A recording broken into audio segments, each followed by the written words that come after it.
you know, that and he doesn't just mean one success story as with Jesus, but he also means like one source of wisdom, of knowledge, of insight into the world.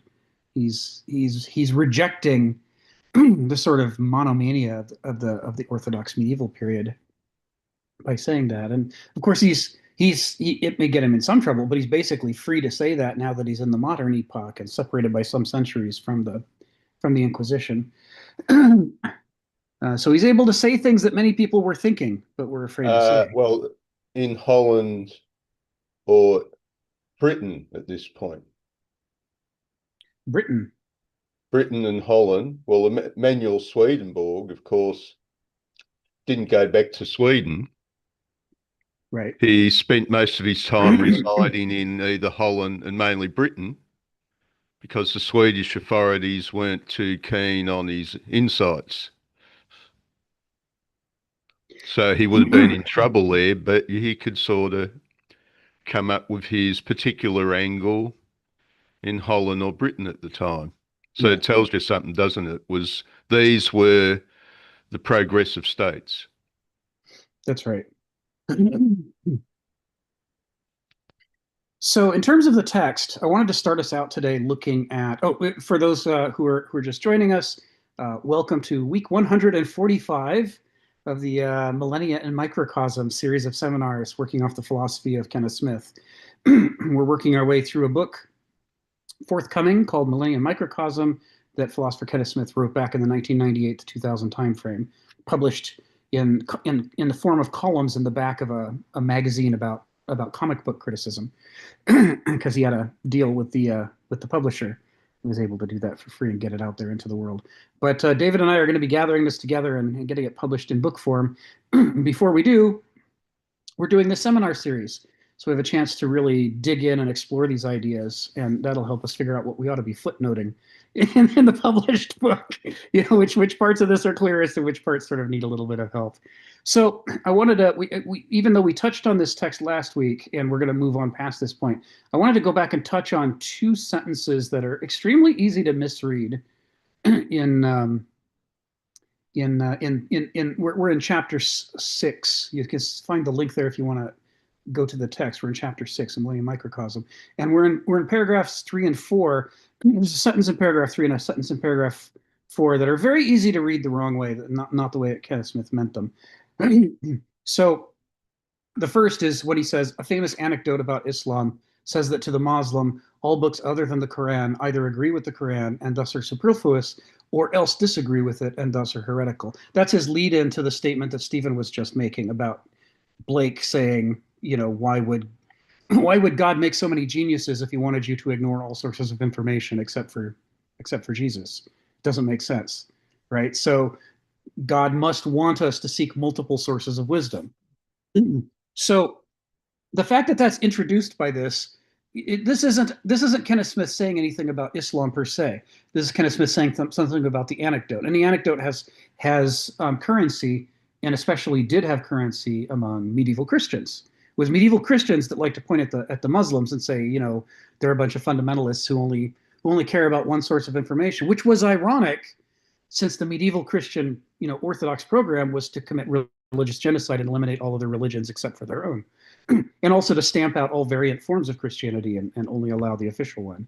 So there's a certain amount of hypocrisy that's built into this supposed criticism of Islam, and this is what Kenneth Smith's going after.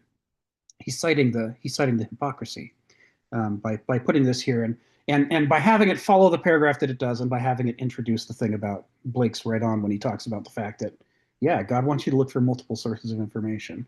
You know, this is what Blake thinks. And when Blake says this, of course, remember in chapter 6, we're looking at the non-Orthodox position of the medieval Christian world. So all of the upstart spiritual people, we're looking at. Oh yeah, I gotta give Sharon the link here. Sorry, let me pause just for a second here and paste this in for her. There you go. And I'm just going to repost the text itself for everybody. Hi, Sharon. Welcome to the call. It's great to see you. So, right. So So all of the chapter 6 is chapter 5 introduced us to the Orthodox position.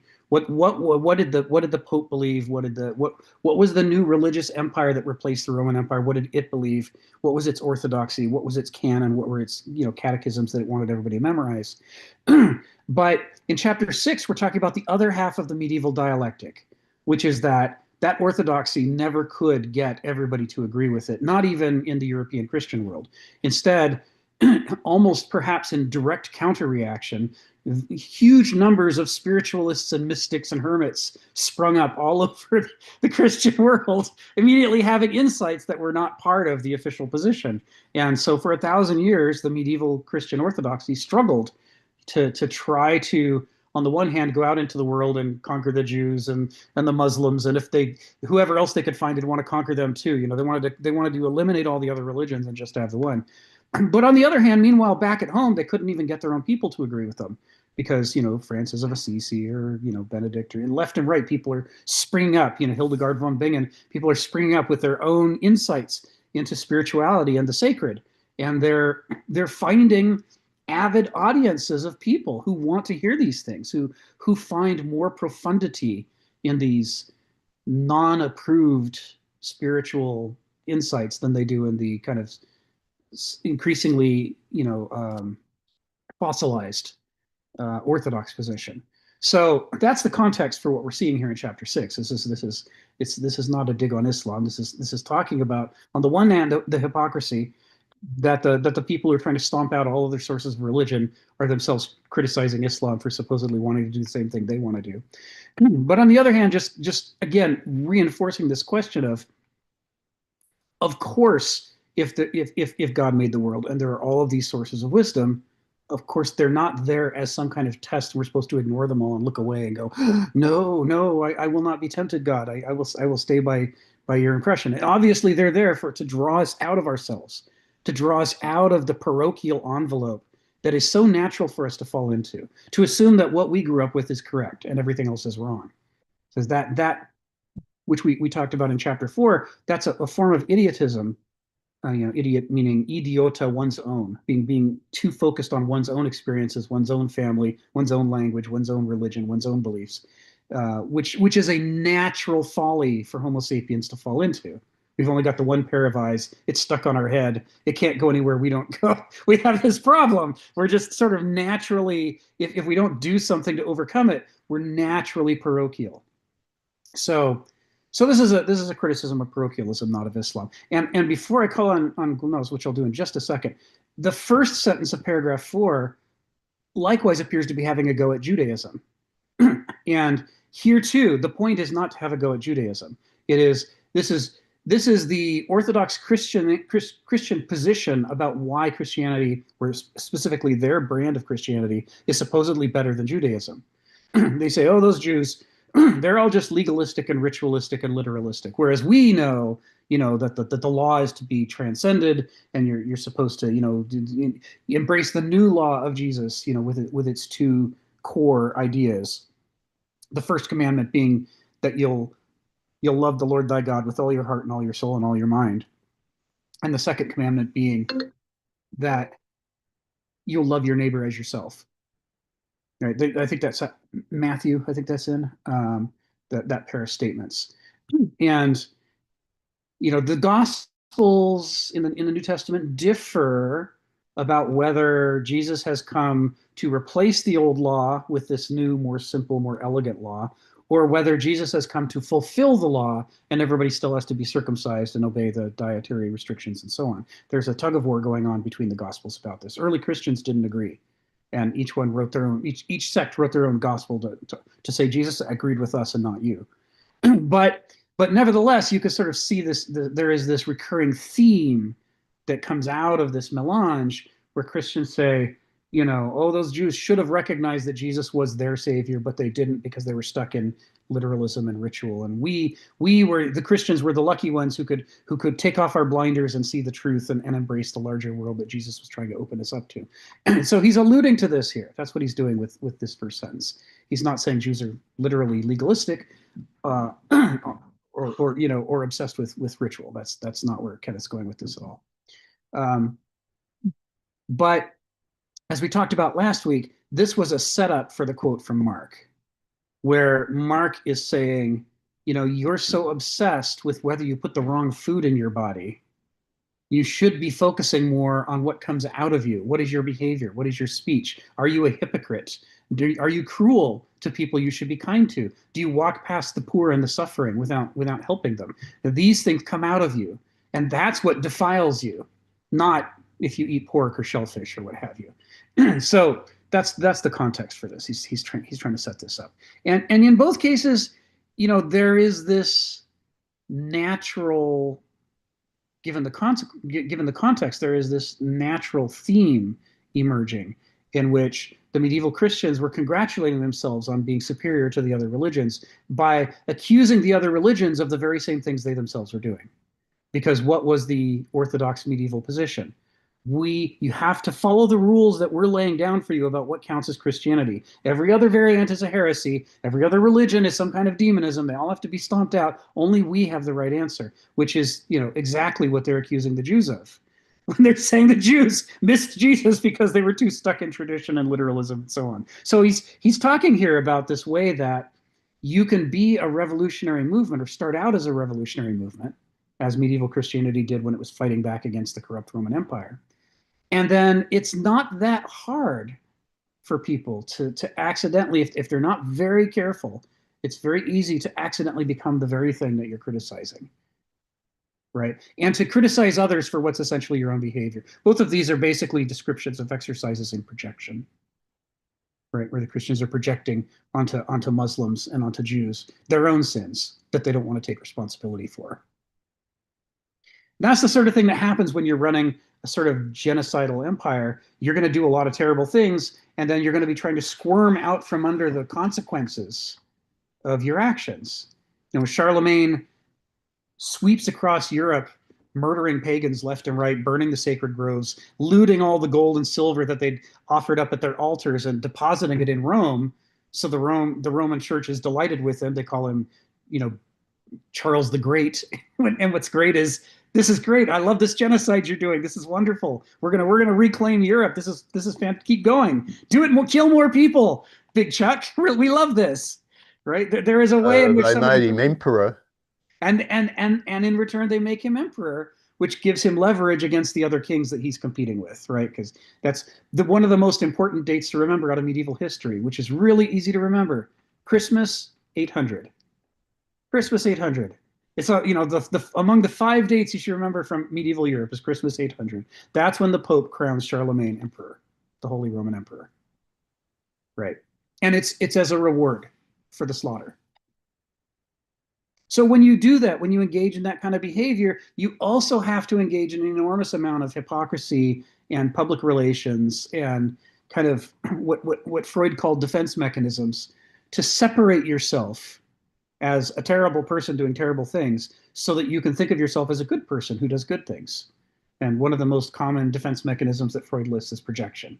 And in paragraph 3, sentence 6, and paragraph 4, sentence 1, we're seeing projections from this would-be genocidal religious empire accusing other religions of doing the things that it itself is actually doing.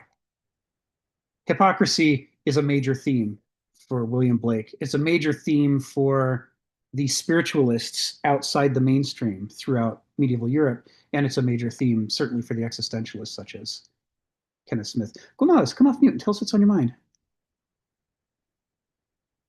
And welcome. Hi. As a Muslim, I just wanted to comment on the Quran paragraph.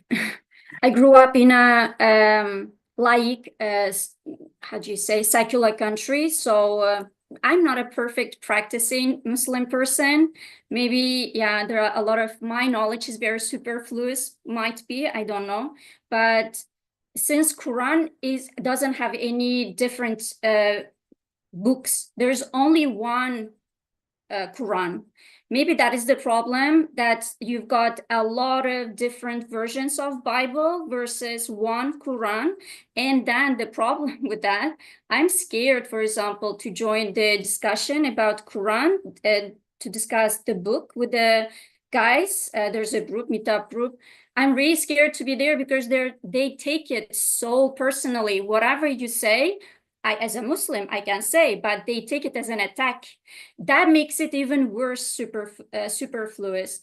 I think only how do you say, like philosophical, scientific minds should read the book and try to understand. Or as a religion, for example, for me, we in Uzbekistan, we don't speak Arabic.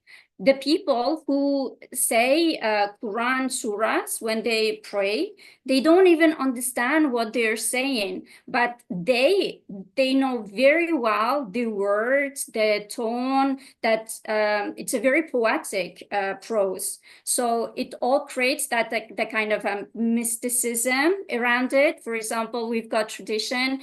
You have to say 3 surahs and you know, blow and you do kuf around yourself, and it gives you a protection. The kind of traditions come out of it because of your ignorance, most probably, or you don't understand it. Because of that, most probably you make it very ritualistic religion.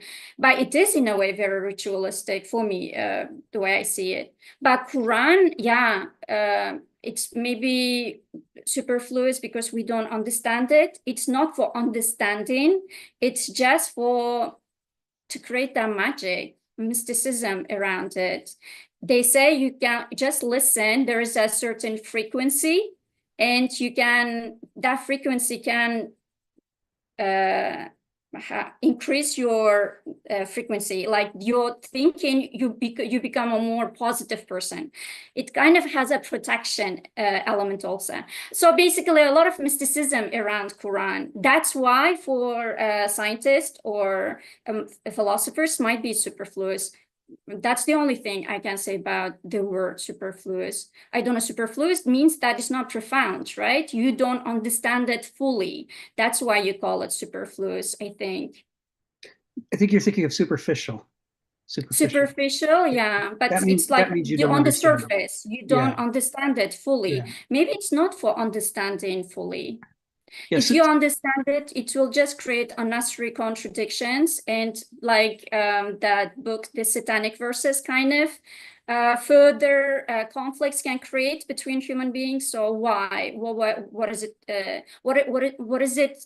There's nothing to gain from it, from that conflict. So you can just keep it. And like I said, every religion is very personal. I don't think it should be collectively taking sides, creating groups versus the other group kind of. Religion shouldn't be that point, the conflict point, the point of conflict, I guess. And about Bible, I heard that the Jerusalem version is the purest form of Bible. I'm not sure what you guys think about it. Yeah, that's. Thank you, Gulnaz. Yeah, superfluous here. What he's talking about is unnecessary. It's redundant. Is kind of what he means by superfluous. And that attitude, you can certainly find that in America today. There's a small subset of Christians who the only book in their house is the Bible and nothing else. It's just the one, because they figure everything else is unnecessary. So this thing about this idea of not valuing other sources of wisdom and not valuing other books, it's a problem that's not specific to any one religion. We see it in every religion, but only not in the religion itself, but in a subset of the practitioners of the religion. So there were, Romans who cherished books and they built libraries. And sometimes they cherished them for the books themselves, but sometimes they cherished the prestige of hosting a library and whose library is the biggest. And there was during the late Roman Empire, there was a period where they were busy raiding each other's libraries to try to take other people's books and add them to their collection so that they had a bigger number of books than the other guy. So those relationships, can vary. And there's some evidence that at certain times, under certain military campaigns, sometimes people in the Roman Empire would burn a library. It wasn't common, but it would happen from time to time. But in the following period, there were definitely members of the Byzantine Empire, the religious, the Greek Christian Empire after the fall of Rome, who cherished books. For example, the vast majority of the books of the Library of Alexandria weren't there when it burned. They were absconded with and taken to the Great Library of Constantinople, of Byzantium, and so that became, a greater library because it had all these works that used to be in the Library of Alexandria. But at a later period, it's well documented, some Christians did burn the Library of Alexandria.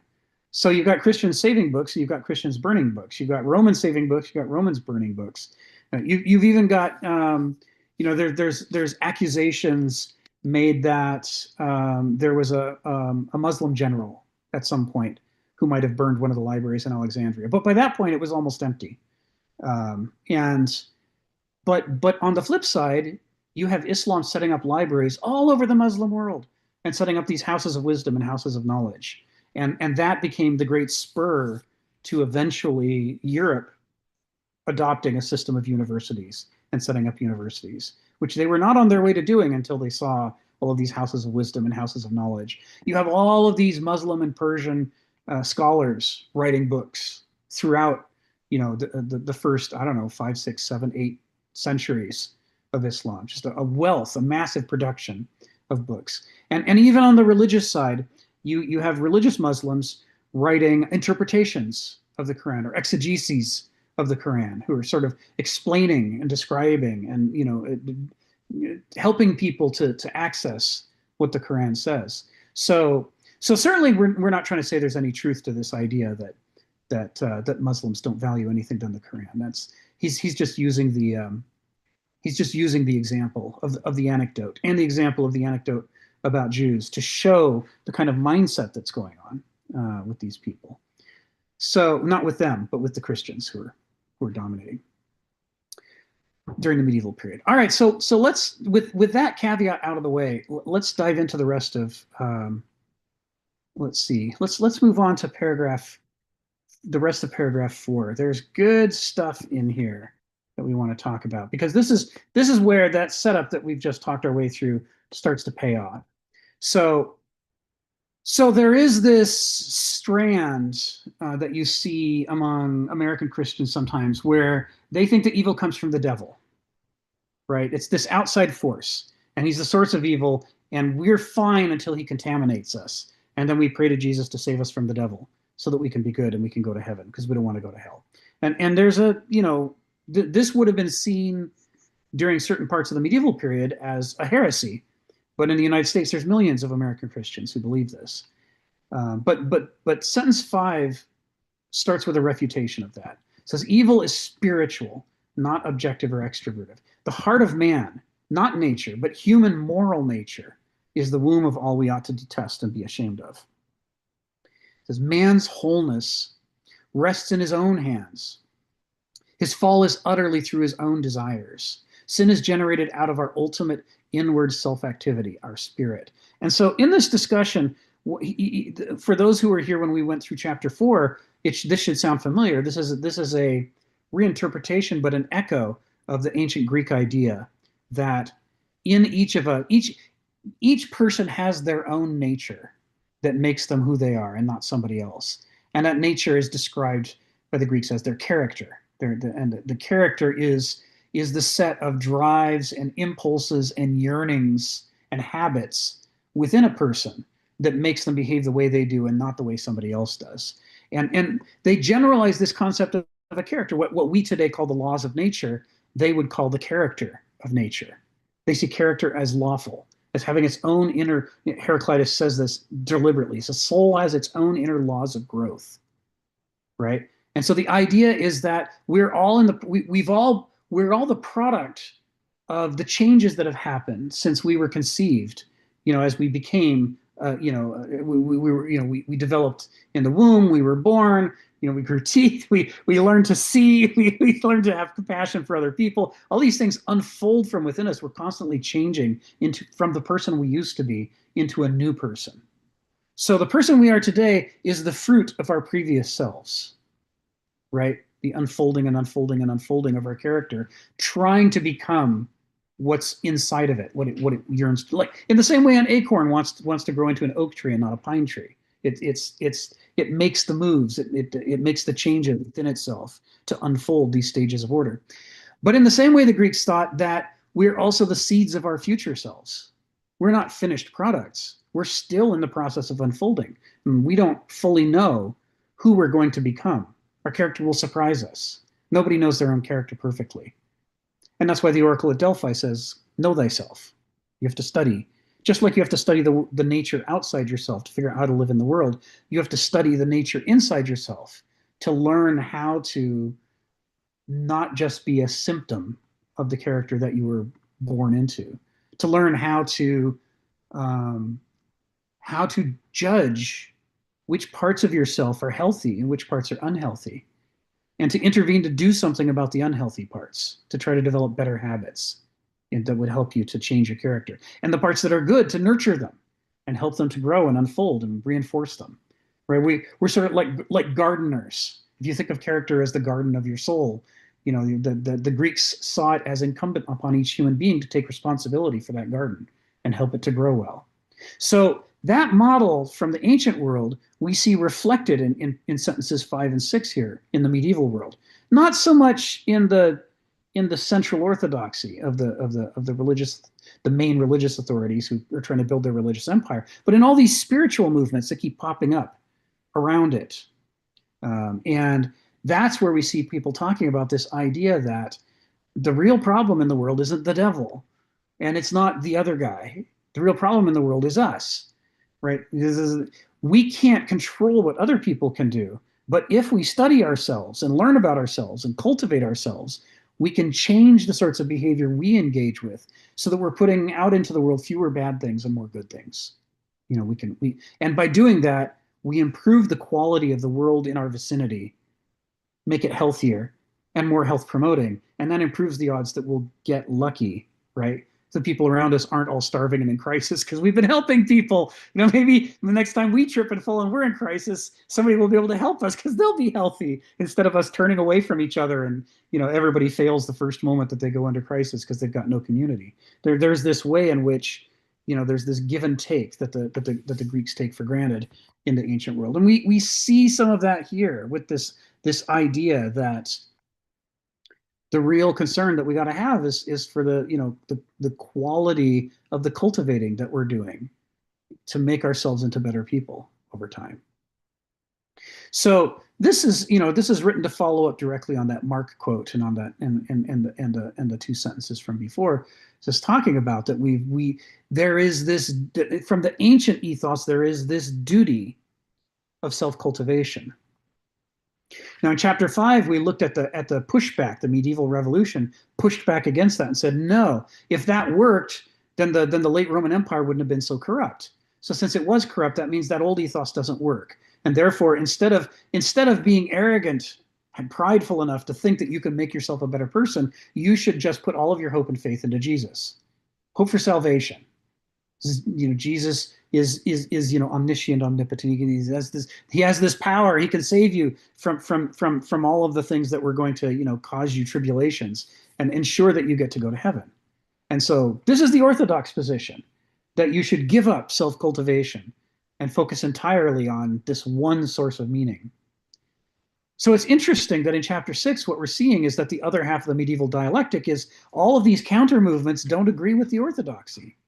It's like, yeah, Jesus is important, of course, but you still have to take responsibility for what you feel and what you think and how you behave in the world. I mean, who else's responsibility is it supposed to be? They have their own character that they're struggling with, that they have to take responsibility for. It only makes sense that each of us should, you know, try to grow to be better. And as the medieval period goes on, we see plenty of examples of people who in hewing to the orthodox line and being all concerned with salvation and damnation and not at all with self-cultivation, those people, no matter how many titles they have, no matter what their reputation may be for being a godly person, many of them are hypocrites or arrogant or greedy, or, you know, because they're ignoring this part of themselves, because they're so focused on the external problem of heaven and hell and God and the devil.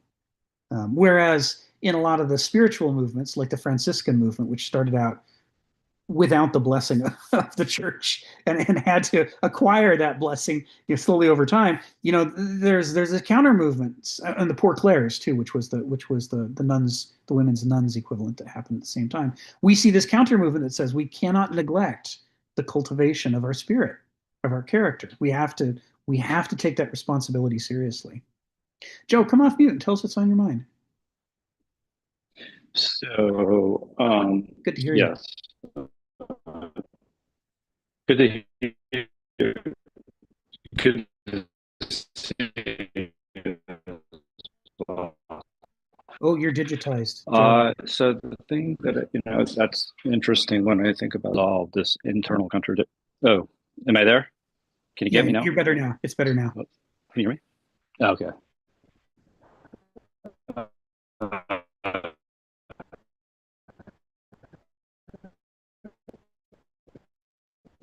No, you're breaking up again, Joe.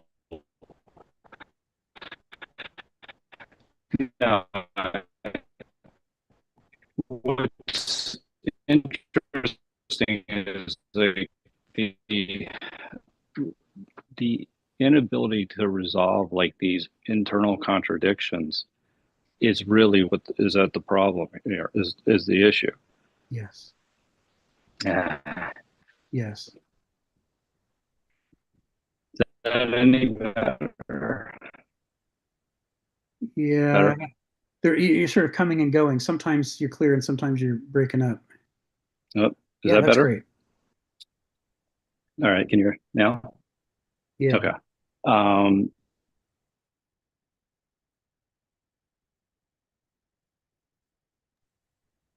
I think we've lost you. Okay. Well, he'll get somewhere where he's got reception at some point here. Other questions, comments, or concerns about that before we? Yeah, it's probably just I just don't have. Okay. So the thing that's interesting is the inability to actually resolve these internal contradictions. So if you're actually always in fear of damnation and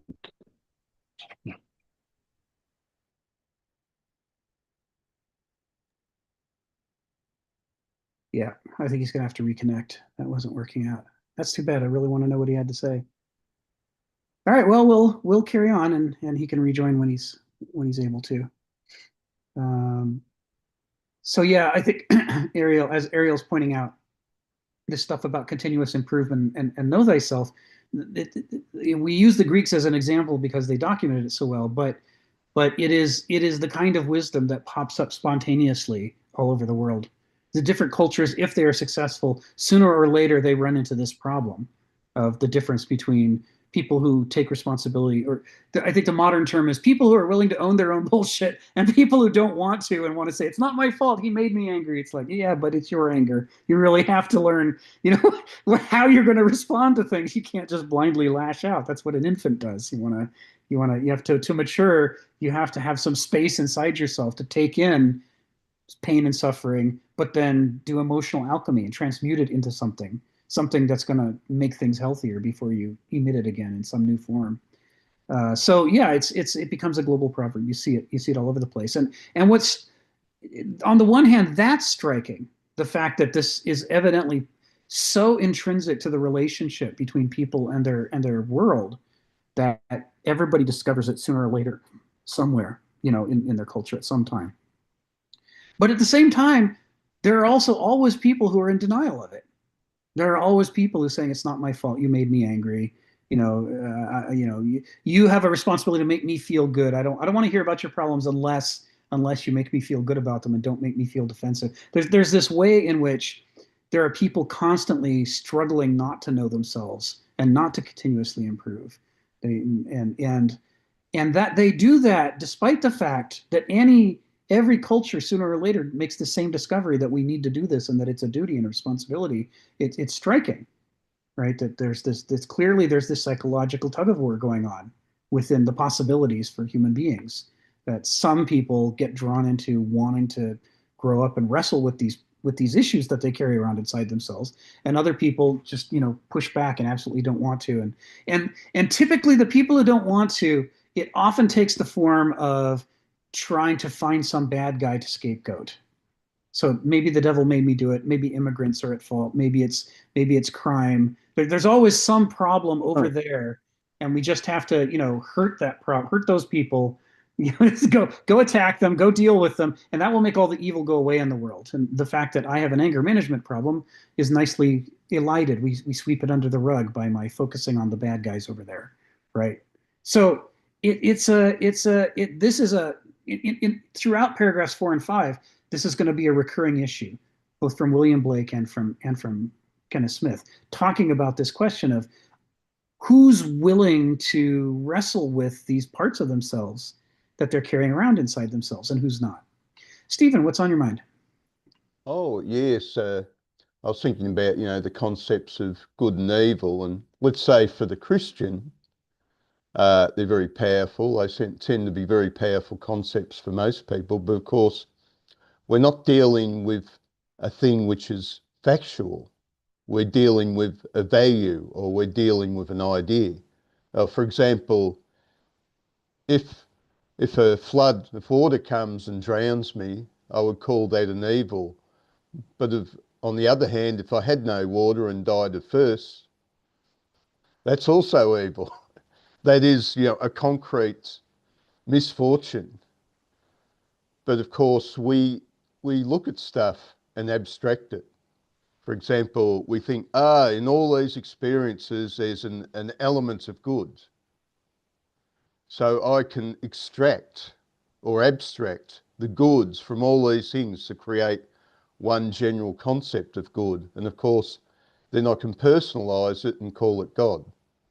But the interesting thing, of course, is that Christians, for example, become very preoccupied with the idea of a singular devil, which is actually almost heretical as far as the Judeo-Christian tradition goes, that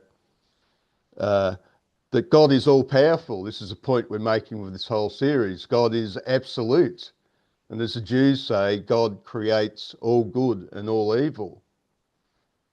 So for almost mentally, for the simple minds, God is also the devil, because he's also the creator of all evil. Now, it's in the Zoroastrian belief that you had two principles, equal principles of good and evil. But in the Christian tradition, the devil is a minor entity subject to God. And of course, evil can only happen to you if God allows it. The devil has no power to override God's wishes. And another aspect, of course, David Miller makes this point about modern Christians, is they're actually all heretics on another angle as well, because the early church teaches that the Father and the Son are equal. But automatically in the thinking of all Christians, they treat the Son as being inferior to the Father. We think automatically that way of the Son being inferior to the Father. But that's not the doctrine which they ended up teaching. These two beings, and eventually they add the Holy Spirit, are all equal gods. So, this point of doctrine, but this is where we get to the thing when people seem fascinated by the idea of a principle of evil. Of course, they get fascinated in the idea of serial killers. Oh, this must be evil. And I think it's sort of somebody paraphrased Hannah Arendt and said, well, there's no good or bad people, there's merely people that do good and bad things. But we like to paint things as good and evil, which, well, is necessary to survival, I suppose. We've targeted things, we've painted things. Watch out for that. We've painted something evil, let's avoid it. But fascinating is in this era of atheism, the atheists still are fascinated by the idea of good and evil as spiritual principles. You atheists shouldn't be believing in spiritual principles of any variety. What's going on?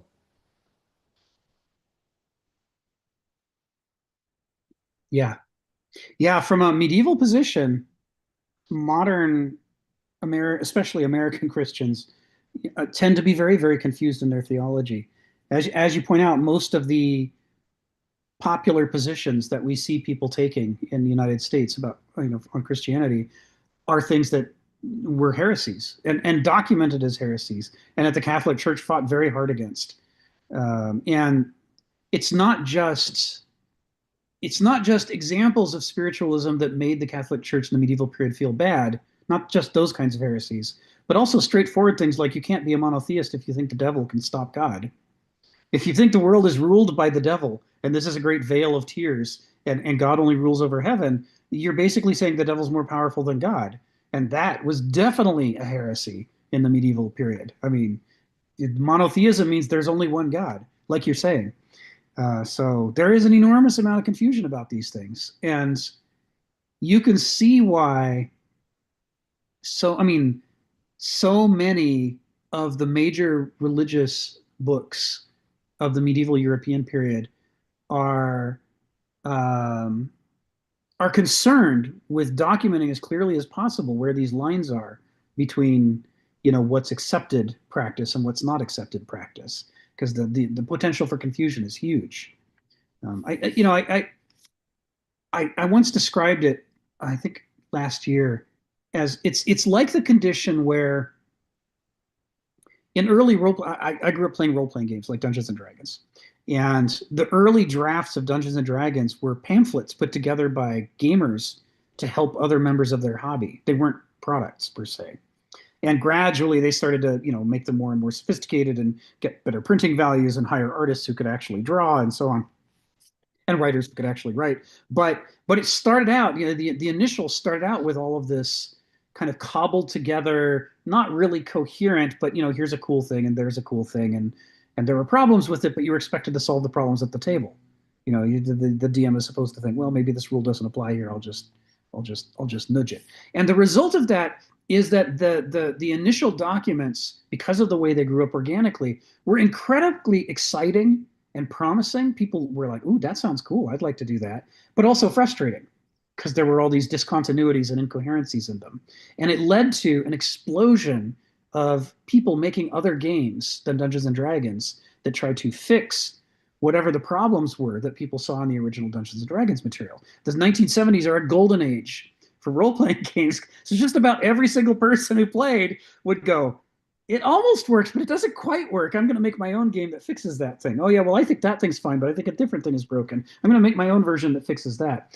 The version of the orthodoxy that was established by 500, 600 in medieval Europe was the result of such an accretion process. It was the result of the cage match between the what eventually became the mainstream position and the many other early Christian sects. There were dozens of them that all had different ideas. And the struggle that they had when they were trying to put together this orthodoxy is, on the one hand, they wanted to win. They wanted their position to be right. But on the other hand, if they made this is before the medieval era starts, right? This is under the Roman Empire, when Christianity is still trying to get acceptance. They're small and they're fragmented. So if they win in such a way that they piss off the other sect, their sect will just leave. And now they're half the strength that they were. They've just lost half their population.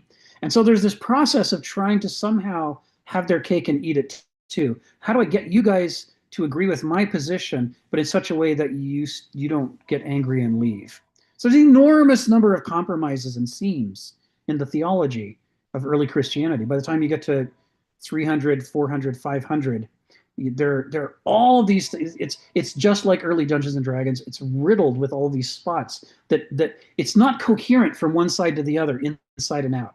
It's got discontinuities in its structure. And so the result is that discontinuous, partially coherent theology is what became the official theology, that if you don't believe this, we're going to send our armies out to conquer you. But on the other hand, it's full of incoherencies. Nobody can fully believe it because you can't even remember Where are all the seams? Where am I supposed to be loving? And then where am I supposed to put on my armor and go cut the guy's head off? I can't remember where the line is.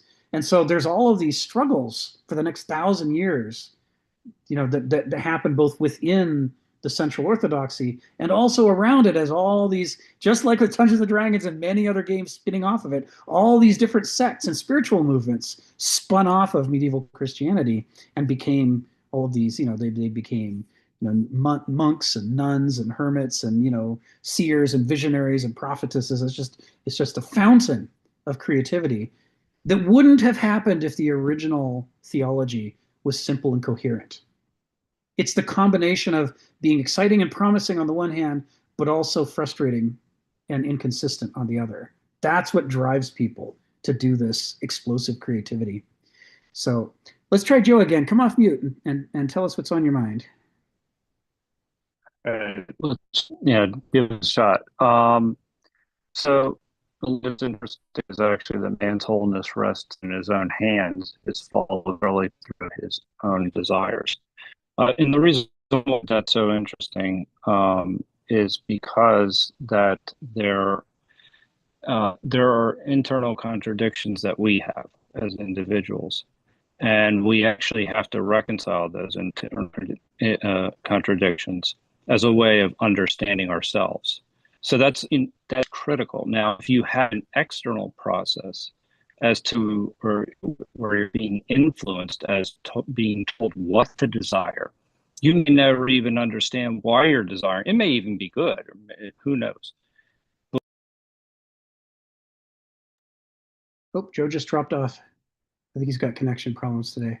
We'll pick him back up when he returns. Gulnaz, come off mute and tell us what's on your mind. I just wanted to say about earlier about okay, I've got a lot of thoughts. I'm not sure how to connect it from one to another, but I hope I'm not gonna sound like I'm all over the place. I heard that, for example, Crusaders, they were like a group of people who helped the pilgrims to make their journey. They protected them against the robbers, for example. So it was the Crusaders. They were from the beginning like a protectors, not as an army to fight in the future. How they became, I think they were the major, like, I'm sorry, yeah, I'm not very knowledgeable about that. If anyone can give more information about it, but there were a lot of Crusader wars after. But the beginning was they protected the pilgrims, which I really find very interesting. And Islam, they weren't, Islam as a religion, it wasn't spread aggressively. They allowed them to accept their religion. If you take their religion, convert yourself into Islam, you're gonna be given positions in a higher ranks in the society. So there are a lot of advantages of being a Muslim. They weren't forced, like they weren't killed. It wasn't between life and death to become a Muslim. So I think every religion began with a certain, with good intentions, let's say. But then once it became too political, yeah, became too vicious. And I want to talk about, it's so bad that I missed the Nietzsche page, the essay about the Nietzsche. I loved it, I read it. I loved what he said about we drove out the devil and then let the swine in. That's exactly what happens with us, I guess. We think that being a swine, I don't know, is better than confronting the devil in us. Or in other group, we were discussing about totalitarianism, and as a person, I'm a between generation, the Soviet Union and after Soviet Union generation. I'm just right in the middle. So I noticed one thing about, like, I'm kind of I joke about myself saying I'm a Stalinista in a way, because survival, like we got that, what do you call it? That syndrome. Stockholm syndrome, if I'm not mistaken. It's a big part of it is survival. You sign a contract to the devil in a way to survive, not literally, but that is a big part of your survival. And I respect the survival instinct. I know it gets a lot of bad reputation among humans, but we're too human, how Nietzsche says. Maybe sometimes we have to, I don't know, maybe we have to lower the bar a little bit. I'm not sure how. Yeah. And I think Joe mentioned about the contradictions between inside us.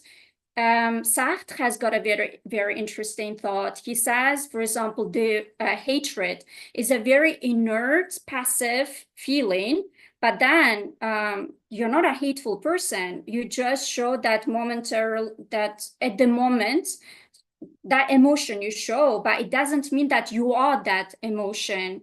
Maybe that inert feelings, desire, I look at desire as also inert, like, I don't know, some kind of karmic from the past lives passed on to this life, shouldn't be encouraged, not to be in the in that cycle.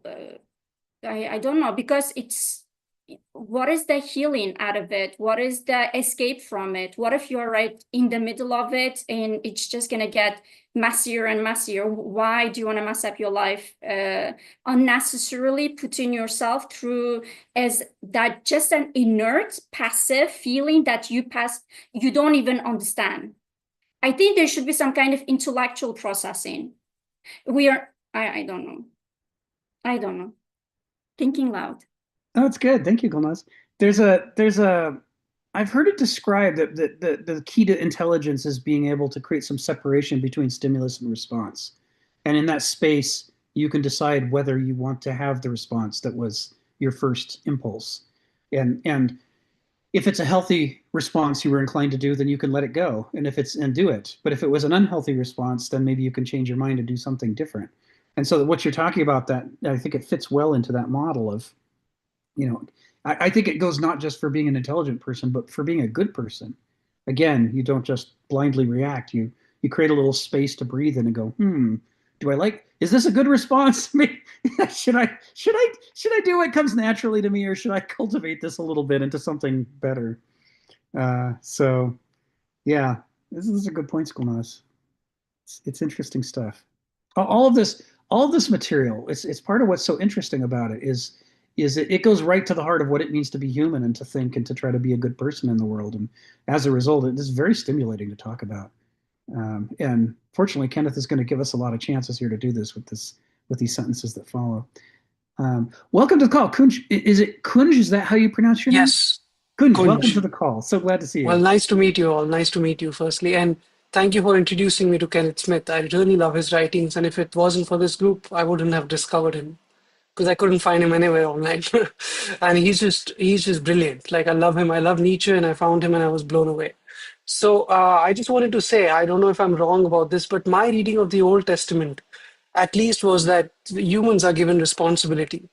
Like, they're put in the Garden of Eden, and Adam and Eve have the choice to, eat from the tree or not. And then the whole thing, I think that they have this choice, and there is a tree which can lead to evil, and there is the snake which can distract them and tempt them to evil. Means that, there's temptation, firstly, but then there's choice, which is that they can either live within this pure, beautiful utopia of sorts of purity and goodness, because they're naked and they don't have any sense of judgment, any sense of moral criticism or differences. So I think they're given responsibility. And what happens then is also that it's not the devil, the scapegoat, but when Eve ends up eating the fruit and then Adam eats the fruit because Eve tells her to, Adam scapegoats Eve because he's like, she made me do it, when God comes to the park, because she ate it, so I ate it. So I think the scapegoating is happening over there. But my reading of the Old Testament is that, well, humans are given responsibility. And later when Cain and Abel come in, then Cain is, becoming resentful because God is not appreciating him for the work he's doing, but he's appreciating Abel. I don't know if I'm getting them opposite. Like, I don't know who gets appreciated and who doesn't. So God is like, and then Cain ends up murdering his brother.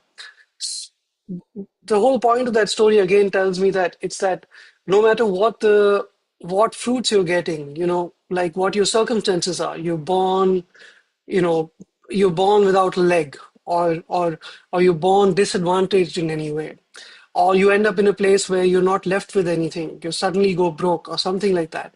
You don't complain, you don't become resentful. It's sort of the message that I got from that is that. And once you start resenting God, or resenting the higher power, or resenting just your life, then the responsibility ultimately, no matter what the to do good or evil is upon you. Because then Cain ends up murdering his brother, and God is mad at him that how could you do this? So it's not that God understands him. He's like, oh yeah, you were not getting appreciation for me, so I get it. But so again, even though he was being disadvantaged in some way, he still had the responsibility to act in a good and righteous manner. And secondly, what I wanted to say was, well, can I just read this very short bit from this book? And it's not long at all. So this is from Eric Newman. There is a continuous interchange between the collective unconscious, which is alive in the unconscious of every individual in the group, the cultural canon, which represents the group's collective consciousness of those archetypical values which have become dogma, and the creative individuals of the group, in whom the new constellations of the collective unconscious achieve form and expression. So I just wanted to come to what Rick was saying earlier, which was about how, these things, when they are in their genesis, like Christianity, or these ideas in their genesis are perhaps very good and they're beautiful ideas. But then as they go on to become dogma, as they become the cultural canon, well, they become dogma, and then you can't challenge them. And they also, maybe they become dogma in the messed up form they were in within that specific historical condition, which was not the best time for Christianity. Maybe like 100 years passed, and now Christianity has some more messed up ideas because they were still challenging each other back then. So now what has become dogma has become dogma. And I think it's key to see how, again, like Blake is calling, Kenneth Smith is calling this egocentrism.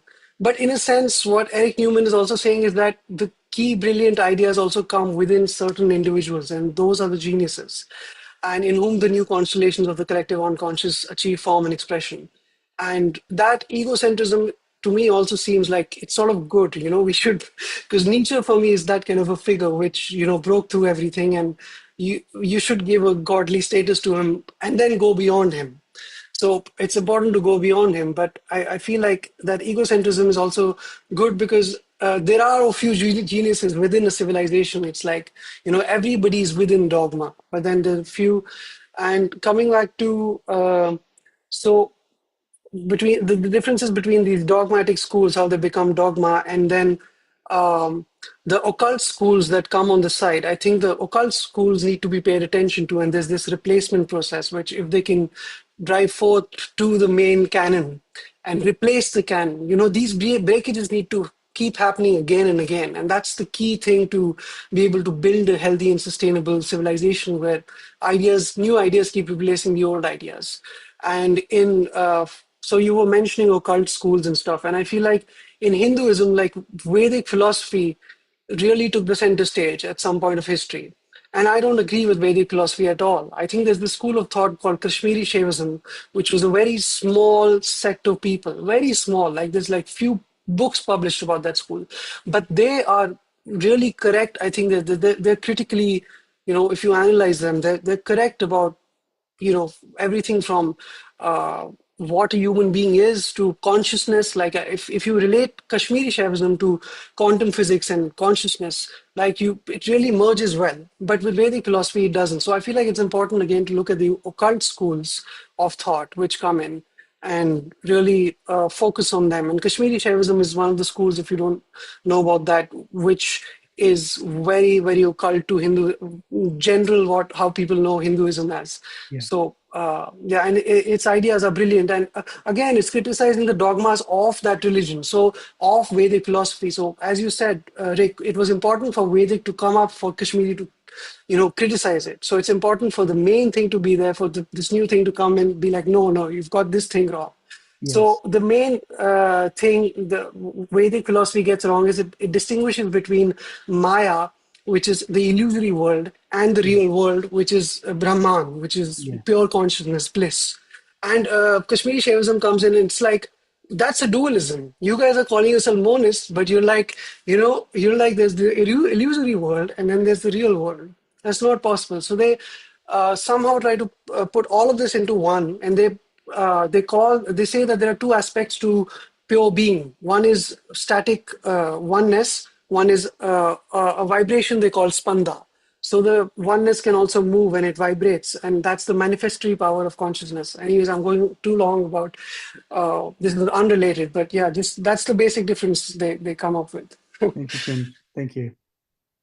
Yeah, it's interesting the way that there can be an incredibly useful role for a flawed orthodoxy as long as it's not an orthodoxy.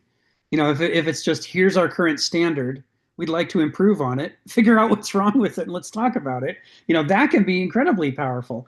It's when and in that mode, the standard is encouraging opening up the distance between stimulus and response. Here's what the standard says you should do, but don't just do it. Think about it. And if you see that it's wrong, then talk about it and tell people about it. And let's explore those problems and create the possibility for a better response. And then what you want then is a feedback loop that says, and then those critiques can be used to improve the standard. And you upgrade the standard to a better one that fixes the things that people have identified that are broken. That could be an incredibly healthy relationship between the one and the many. But it's when the one insists on being an orthodoxy and says no one's allowed to think anything except this, no one's allowed to do anything except this, that's when it becomes totalitarianizing and paralyzing. And I think it's interesting that you cite the example of the central Vedic religion and then all the spin-offs as a corollary. It's another example of what's happening in medieval Europe. And I'm sure we see the same thing in China with Confucianism and the many variant philosophies that spin off and flower around it, like Moism and so forth.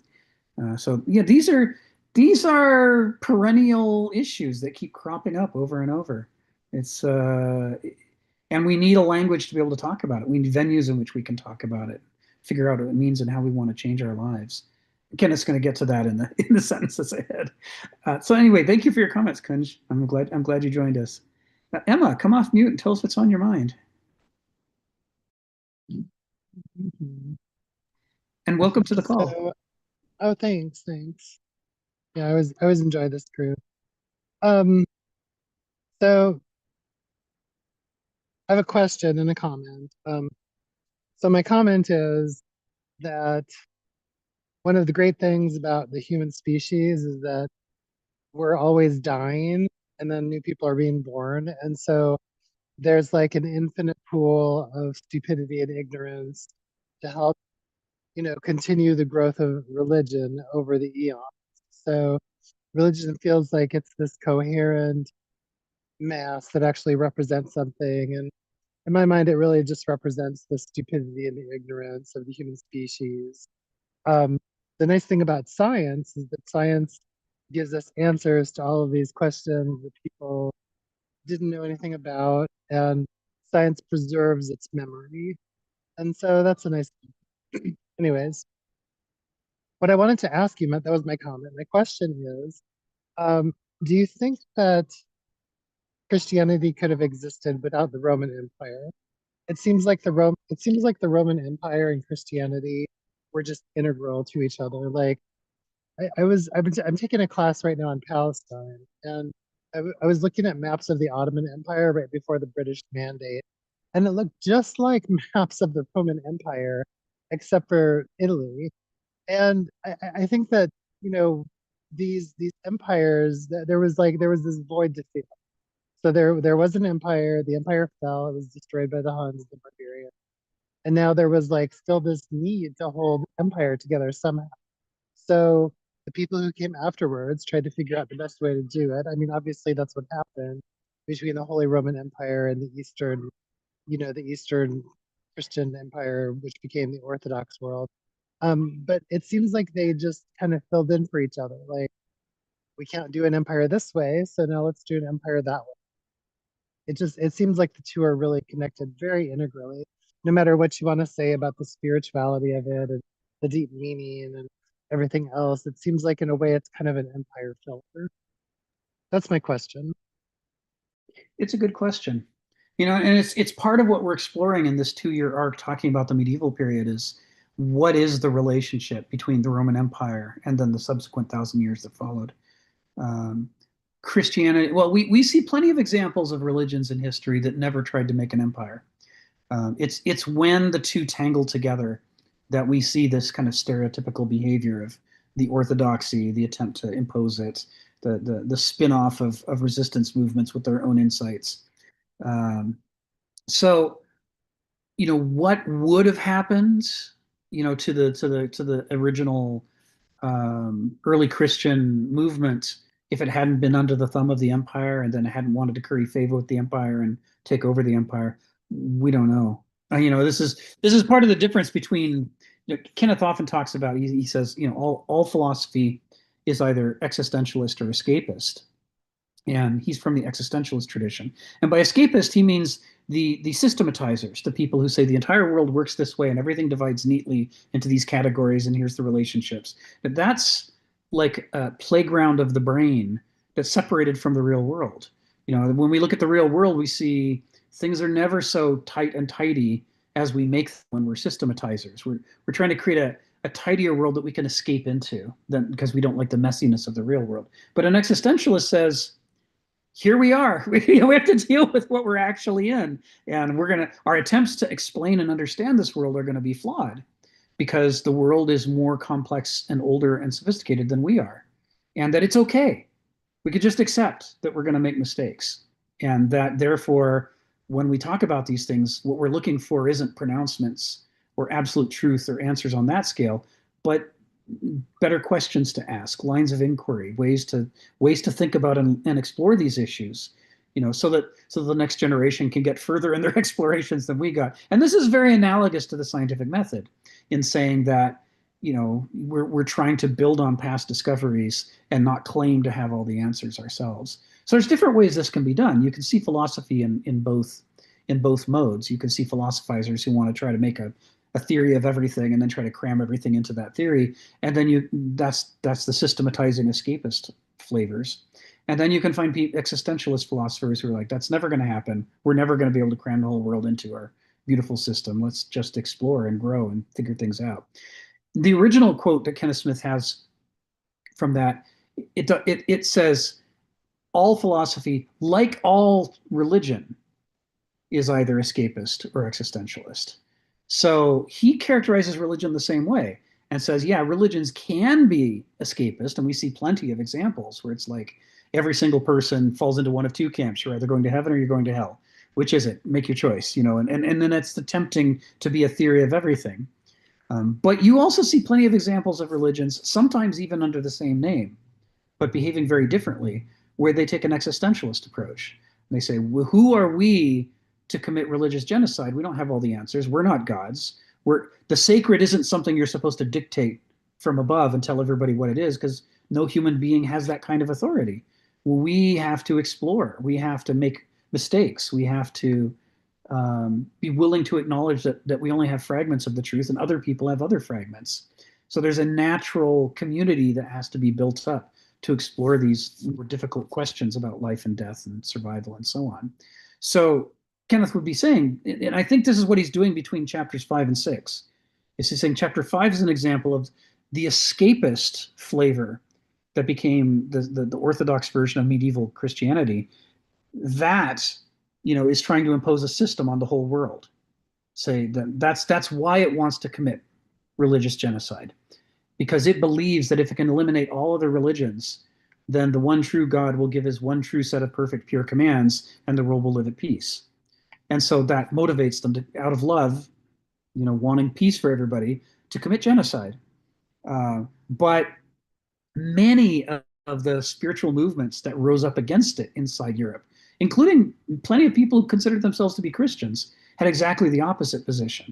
And they said, what's wrong with the Central Orthodoxy is that it claims to have that kind of authority and power, but no human being can have that kind of power. And we should be working together and exploring together, try to figure out how to be good people, how to live a good life. What is what is asked of us in life to make a good and healthy world. So I hesitate to generalize and say all religion works this way and all science works that way. I find that this ability to split into existentialist and interfaith and cooperative and versus escapist and dogmatist and sort of genocidal, it can occur in philosophy, it can occur in religion, it can even occur in science. Remember, Nazi Germany was the most scientifically advanced, technologically advanced country in the world. And if they hadn't been, they couldn't have been as effective as they were at exterminating vast numbers of people. Science can be used constructively for the good of humanity, but it can also be used in the pursuit of totalitarian ends. And this is, I think, where this question comes.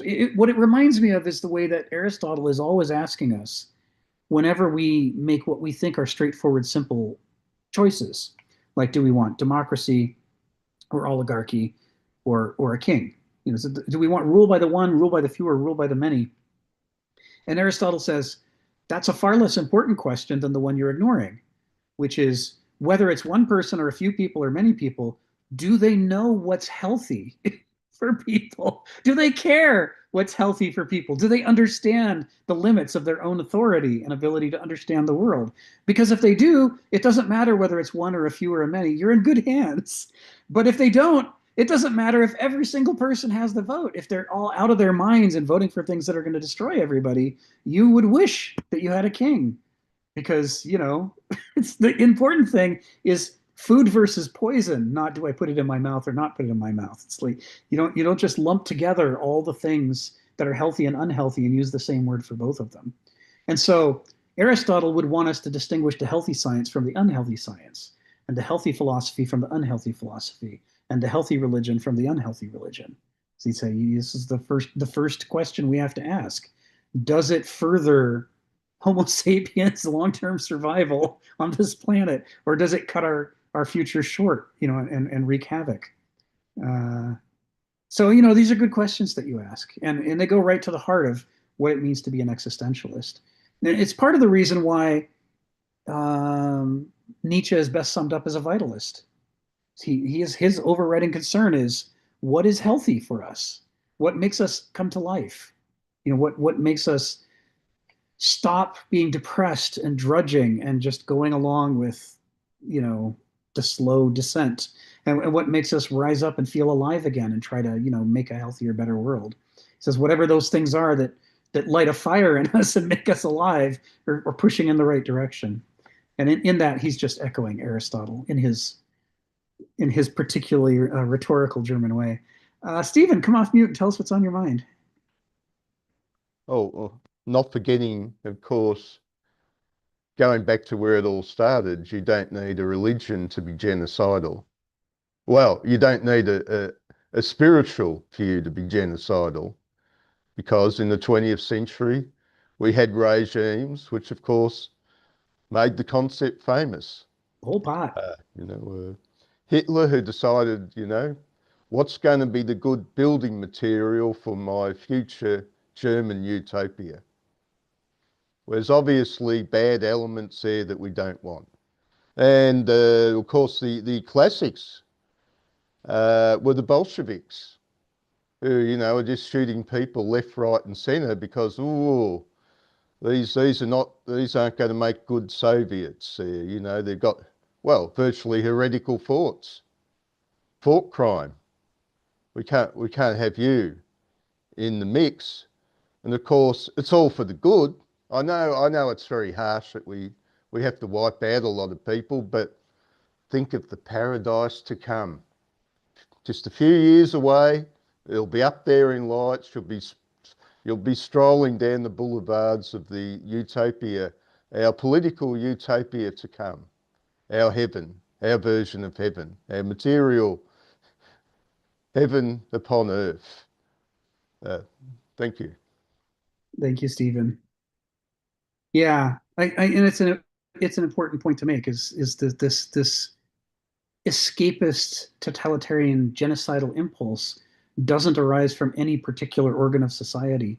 And what Kenneth Smith argues, and following Hegel and Nietzsche and Kierkegaard and others, is that it is an unfortunately all too easy mode of thinking to fall into that's based right on the structure of the human mind.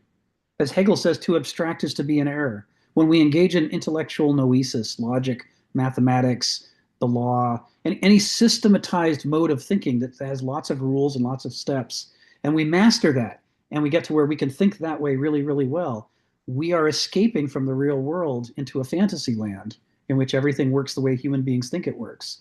And when we do that, we have a tendency to mistake that fantasy land for reality and then impose solutions on the real world that could only ever have worked in that imaginary fantasy land. And in the real world, instead of leading us to utopia, they create dystopias.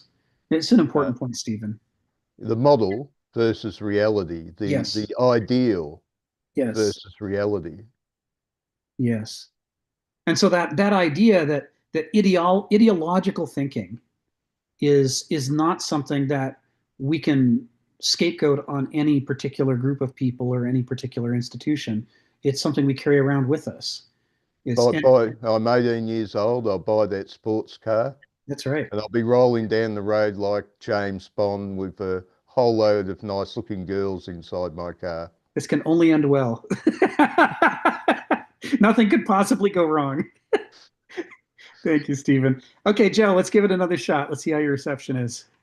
So I'm going to do this really quickly, but because I think a lot of interesting points, but I'm going in and out here. But really quickly, just to close the loop on that last point that I was trying to make, is this idea that you have this internal contradiction, and if you have a static system, a dogma, that you're actually unable to really come to some resolution internally, and that can create a conflict if you're only taking your or your values are being dictated externally. So that's one of those important points, because then you really are able to know yourself, as we were just talking about just a moment ago. But the interesting thing that had come up was the idea of intelligence, and I agree with you, is that this space between the stimulus and the response. And there is a certain ability to, you have to have in order to regulate the self, right? But there's still the question that remains is, how do you desire what is good? So you can be actually a very, you can regulate your desires, but if they're directed towards the wrong things, then it's not going to end well. And so that's where there's in Stoicism, there's the discipline of desire, action, assent. And if you stop at the discipline of desire, then you could be enabling kind of like a sociopath that's like going to go into the world and like, okay, now they can control their desires. Therefore, wow, we really, have this is really good. I mean, no, you need to get to the point where you have virtue and you're actually refining your judgment to desire the good. And so that's one of those important points that I think when we talk about what does it mean to really intelligence? Intelligence is knowing yourself, but also desiring the good. And we talked about that a little bit. The only thing I was going to ask is that maybe, do you think that Kenneth is not maybe giving enough credence to contingency here when he's talking about the will? Like this, it's almost as if, yeah, it is under your control, and I agree with that. And everybody, their ability to respond. We all have an ability to respond, and we're making a choice. But I coming back to this intelligence point, when we're talking about self-regulation, there's some people that may be able to respond better based on just their genetics, right? So, it's on a scale. Is my point, is that it's not necessarily just, and that's where the agency contingency point comes back into play. So, all right, I'm done. Thanks. Thanks, Joe, and thanks for persevering. You came through perfectly clear that time, and those were really important points. Agency versus contingency in this. If Donald were here, he'd have his hand up, because this is the classic example of where Kenneth really underscores the importance that contingency plays. Agreeing 100% with what you're saying is when he says, a culture cannot develop any Aristoi unless it has Aristoi around for the kids to follow around and figure out what they're doing and how they act. We need to have the experience of being in the presence of the pursuit of excellence and the pursuit of health. And if we've never experienced it or seen it, we can't just imagine it and figure it out on our own. There's too many ways to go wrong. It's like, I mean, I use the example of the Olympics all the time, right? You may think you know how high someone can jump until you watch a high jumper jump higher than that. And now that you've seen it, you can't go back to your old belief that it's impossible. You literally experienced it. There it was. And it changes, it dilates your mind. It changes your perception of what's possible. And with that new perception, you come to realize that your responsibilities have changed. You aren't trying to choose a place for yourself within the narrow realm of possibilities you believed in before, because now the realm of possibilities has grown by what you've seen before your very eyes. And so now you have a wider range of choices to make. And Kenneth says, if you didn't have that experience, you're never going to become an Aristos. That's contingency at work. It doesn't matter how much agency you have, how badly you want to pursue the excellent, how badly you want to pursue the healthy. You can't do it if you. It's too complex an endeavor to just figure out on your own. You have to stand on the shoulders of giants. You have to build on the people who came before you. If nobody came before you, you're screwed. And this is what he says. This is why modernity makes it impossible for people who have embryonic yearnings in the eristic direction, because the political economy of the modern world is designed to create a flatland, to commit characterological genocide and eliminate all Aristoi. And the only roles that are available in society are either you get educated and become intellectual and learn the rules of the game and you become a Benausos, whether it's in money or law or mastering a trade or what have you, or becoming a computer programmer, or you suffer, having to take low-end manual labor jobs and live from paycheck to paycheck, and you're a doulos. Those are your choices. There's no place in the modern world for a wild-eyed prophet to come out of the desert and say, all of this is wrong, my children. We must change in the following ways. The society just arrest him. What happens to would-be Aristoi is they end up arrested, or they end up in a mental institution, or they end up homeless, or they end up dead. That's where you end up. And so if you've got those yearnings, you have to somehow masquerade yourself as one of the two allowed types, a doulos or a Benausos, and do your best to fit yourself into that role in life, even though you're completely unsuited for it. Because your heart keeps telling you this is wrong. I can't do this, but you're expected to. It's all you're allowed to do. So contingency and agency, yeah, you're right that this passage is so focused on the issue of will, and therefore agency, that you're right. It's leaving to the side this issue of contingency that we know he cares about from other places. It's a very good point. And I really appreciated the point that you just made now. It's like the ability to change our orientation is based on, what we're exposed to. So the high jumper is the example, right? Yeah. You're able to change your orientation. Now we're all able to change our orientation to some degree, right? But the more exposed we are to things that are outside of our normal everyday experiences, then that also allows us. So we're still able to change orientation, but it's a hell of a lot easier if you're exposed to something. And that's the contingency part that I was kind of getting back to. Yes. I mean, in my own life, the classic example is I've been studying traditional Okinawa martial arts since I was 6, I guess. And I went through a long period after I moved away from my hometown where I wasn't going to a dojo anymore. I didn't have a sensei. And I was trying to keep it up on my own. And I'm a smart guy. I'm a dedicated guy. I really cared about this. But still, when I eventually went back to a dojo decades later, after decades of workaholism, and said I really should find a sensei, I should join a dojo, what I discovered was there were all these amazing insights that they had because they had stayed in the learning mode while I had been off by myself, just trying to imagine the learning mode, trying to calculate my way or practice my way to insights. And there's just no substitute.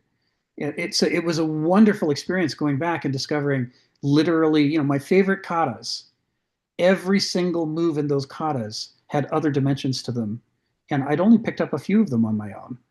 Whereas a few months with a sensei, and oh my God, every move took on new dimensions, new aspects, new possibilities. The whole kata changed and became something brilliant. That's what happens when you draw off of a tradition of teachers and students and teachers and students, and they're all exploring together, and this goes on for centuries. They build up an accumulated wisdom that helps to head off a lot of blind alleys and dead ends, and helps to open up new questions that it wouldn't have occurred to you to do. So it's the same with becoming an Aristos. Any of us, even if society, suppose tomorrow society stopped punishing Aristoi and allowed us to exist somewhere, we'd still be incompetent at it because we don't have the practice, and we're totally cut off from those traditions of centuries of practice and exploring and so forth. We don't know what the right thing is to do. And it's part of the reason why, and Stephen and I make this point from time to time, so many revolutions that attempted to replace the modern age with something to come next ended up just recreating the modern age, just a different flavor, right? Another cash economy, another oppressive regime, another set of genocidal impulses.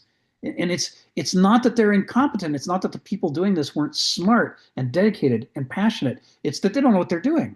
None of it. You can't invent civilization in the 15 minutes you have after a revolution to start putting together your new government. It's too hard. These human beings have been on the planet 200,000 to 400,000 years. Political economies have been growing and evolving and refining across that entire time.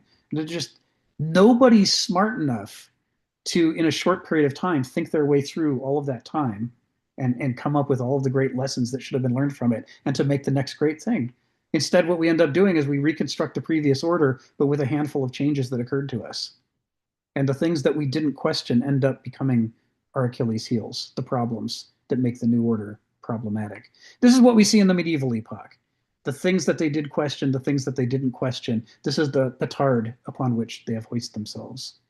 And it's why at the end of the 1,000 years of the medieval epoch, the level of corruption that they themselves created far surpassed the level of corruption of the late Roman Empire, because the late Roman Empire at least didn't claim to be speaking for God. I am the voice of God. I want my mistress to get all the money and my illegitimate child to be the next emperor. No, this is, the old emperor said, well, you should make my kid the next emperor because I'm just that powerful. But the new people are saying, no, this God wants it. The sacred wants it. This is, which is corrupting not only your political institutions, but it's corrupting people's faith in the sacred. And it's why, as Nietzsche said, we chucked out God when we moved into the modern order. We were just so disgusted with the hypocrisy. Like anybody who claims to speak for God, people were skeptical about for a good long while. Gulnaz, come off mute and tell us what's on your mind. There's a wonderful guru from India, Sadhguru. Kunj most probably knows him. I love the guy. He says wonderful things. He two things very interesting. He says life doesn't happen according to you or according to me. Life happens. You just have to go with the life. I love that phrase. Maybe with our will of power of will of power, whatever, we will the world according to ourselves. That's the scariest thing ever. That's why I don't like the Supermensch of Nietzsche. I get it. Yeah, it's good for you to have that. I am a free man. I'm a free person and human being. In life, my own, at least I am in charge, in control of my life, which is very good, by the way. In psychology, if you're in charge of your life, means that you're responsible, you're accountable for your own life. That's it. It's not someone else's life, the world. I don't know, I'm gonna make the world, we want the peace for the world, or whatever the wishes, so life doesn't happen the way you want. just happens. I like that. I prefer mysticism in my life. I don't have to know everything. I'm not interested to get everything, like every desire I have in my brain, in my heart, or in my body, wherever it is. I don't have to get it. I love mystery in my life. Let the mystery be present in our lives. Isn't it wonderful when we have mystery present in our lives? And the second thing he says, personality. Personality means it comes from a word mask, and it's such a shame that one human being, wears the same mask throughout his life. Be full of surprises. Surprise people around you. I don't know, wear different masks. Try out different. Maybe you're gonna find out that, or maybe you learn something about yourself. You learn about the world around you, the human beings. You discover more if you wear a different mask. I think that is will of power, or yeah, maybe I'm not saying it right. And I love, by the way, Nietzsche. uh, I don't, I have a hate and love relationship with Nietzsche. When he says wonderful things, but then he goes like, yeah, with the Superman thing, it just goes off a totally wrong direction. He says, maybe he got it from Schopenhauer, life is a suffering, life is a yeah, pain. And I read the book in Spanish. The book is called the I will tell you. I forgot the title. It's a very thick, it's very complicated, but I read it in Spanish. I tried to read it, but he adds bailemos, like let's dance. It's suffering. It's a freaking, I think that makes him existentialist. So me being free, it's my own choices, my own response. I'm being responsible for my own life, for accountable for my own life. That's it. I go that far. I don't have to go beyond. I think that is the best. It's a wisdom, no? It's being wise. Thank you, Gulnaz. Yeah, there's a couple interesting things about that, and one of them is Nietzsche was a philologist. He was interested in in language and what words mean and the origins of words, and for him, a lot of it was Greek Hellenism, and pathos is the Greek word for suffering, and it's closely related to when Joe talks about agency versus contingency. Pathos is closely related to contingency, in the original Greek meaning. So it doesn't mean necessarily that you're experiencing pain or distress. It just means there's parts of life that we're not in charge of. And we can experience those parts of life, but we don't get to define them. They're just going to happen. And what we can define is how do we respond to them. That's where, agency needs to respond to contingency in some sort of intelligent, healthy way. So I think about, for me, this is agency and contingency, pathos and suffering. What links them all together is Nora Bateson's idea of semathesy, which is that each living thing, what makes it alive is that it is in a perpetual learning relationship with its environment. As things change in its environment, or as it learns more about its environment, the life form can then change itself. It can say, "Oh, I didn't know that was the case. I didn't know there were blueberries just behind me on that bush, and I'm hungry. I think I'm going to eat some blueberries."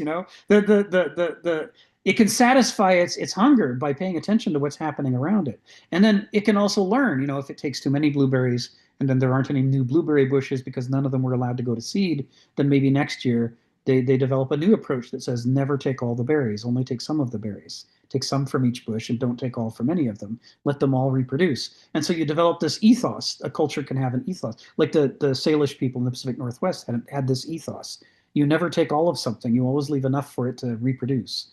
So this is an example of semathesy, where the consequences of our actions include unintended consequences. But if we're paying attention, if we're alive and learning from those things, we can improve our behavior.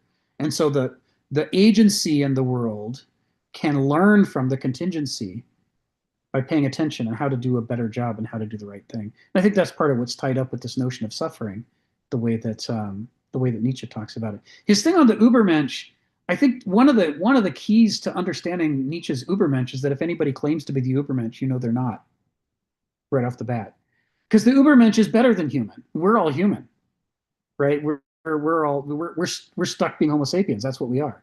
And with his notion of the Übermensch, he talks about what would it be like to be an animal that didn't have these problems that all of us have. You know, like the Übermensch, I think in Zarathustra, he makes the point the Übermensch knows where health and vitality lies. He dances through life joyfully. Whereas we don't know, we don't know for sure. We're always trying to figure out what the right thing is to do, and we get it wrong a lot of the time. And that's just how it is, right? You know, we do our best, but we're flawed even in answering basic questions like, I wonder what I should eat for dinner. It's like, yeah, but maybe not that. It's like, yeah, but I want it. It doesn't matter if it's the wrong choice. I want it. Because the Übermensch would want what's healthy for the Übermensch. And that's what would make them Uber above us. So anybody who says, well, you got to do what I say because I'm the Übermensch, you're like, no. That's a classic example of what a human being would say, would be self-deceiving and claiming to have these capabilities that we don't have because we're not gods. We're just people. So with Nietzsche, the part that I hate the most is how Nietzsche gets misused, like by the Nazis. You know, I hate what people do with Nietzsche. And I wish Nietzsche could have written more clearly to make it harder to do that. But I don't know if it's possible to write clearly enough that nobody can distort your work.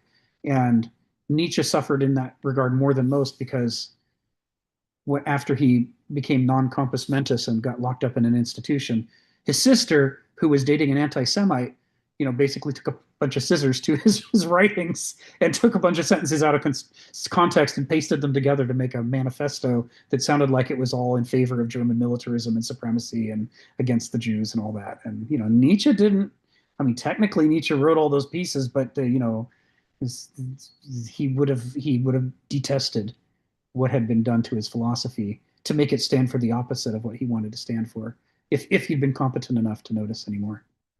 Um, it's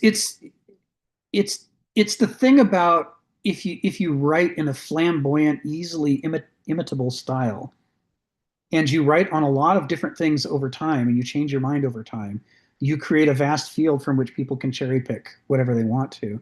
And then instead of pushing a coherent set of ideas into the world in the direction that you wish the world would go, you end up just kind of being a Rorschach test for whoever reads you, and they take away from it what they already brought to it. Nietzsche suffers from that a lot. I think he's too good a stylist, and he's too inconsistent over time. Stephen, come off mute and tell us what's on your mind. Yes, I was just going to remind everyone of the doctrine of Saint Nietzsche. Saint Nietzsche. Of course, of the madman, where Nietzsche runs into the town square, and Schopenhauer, David Strauss, and Feuerbach are all standing there, enormously pleased with themselves that we've gotten rid of gods, no problem. We've inherited all the good stuff anyway. All the virtue that's in religion, whatever, all the good stuff is still with us because man created all this. We are our own gods. You know, Schopenhauer famously said, "Oh, who needs religion? Philosophy can replace religion." Now, these three people were, you know, there was a hint of genius in them all. And then Nietzsche's trying to work out, he followed them and he agreed with them, and then suddenly the light bulb came on. It's not quite that simple. This whole structure you had in society in believing that there was a God that guaranteed all the qualities you have. You know, we have the external realm, the laws of physics. Okay, the church would say God created the laws of physics. We see them working, we can all agree. But our values, they're not something we can objectively see. But when we believed in a God, we had a guarantee that those values were worthwhile, were worthy. But once But the belief itself, because he was an atheist, but he still felt, well, somehow this very belief was a very strong organising principle in society. Now that we've removed it from Western society, you know, the guys standing in the town square who oh, we got rid of God and it's calm, it's a pleasant day, see, no problems. And Nietzsche's implying, no, it's not that easy. The whole you know, the base of your society is crumbling. There's a storm coming.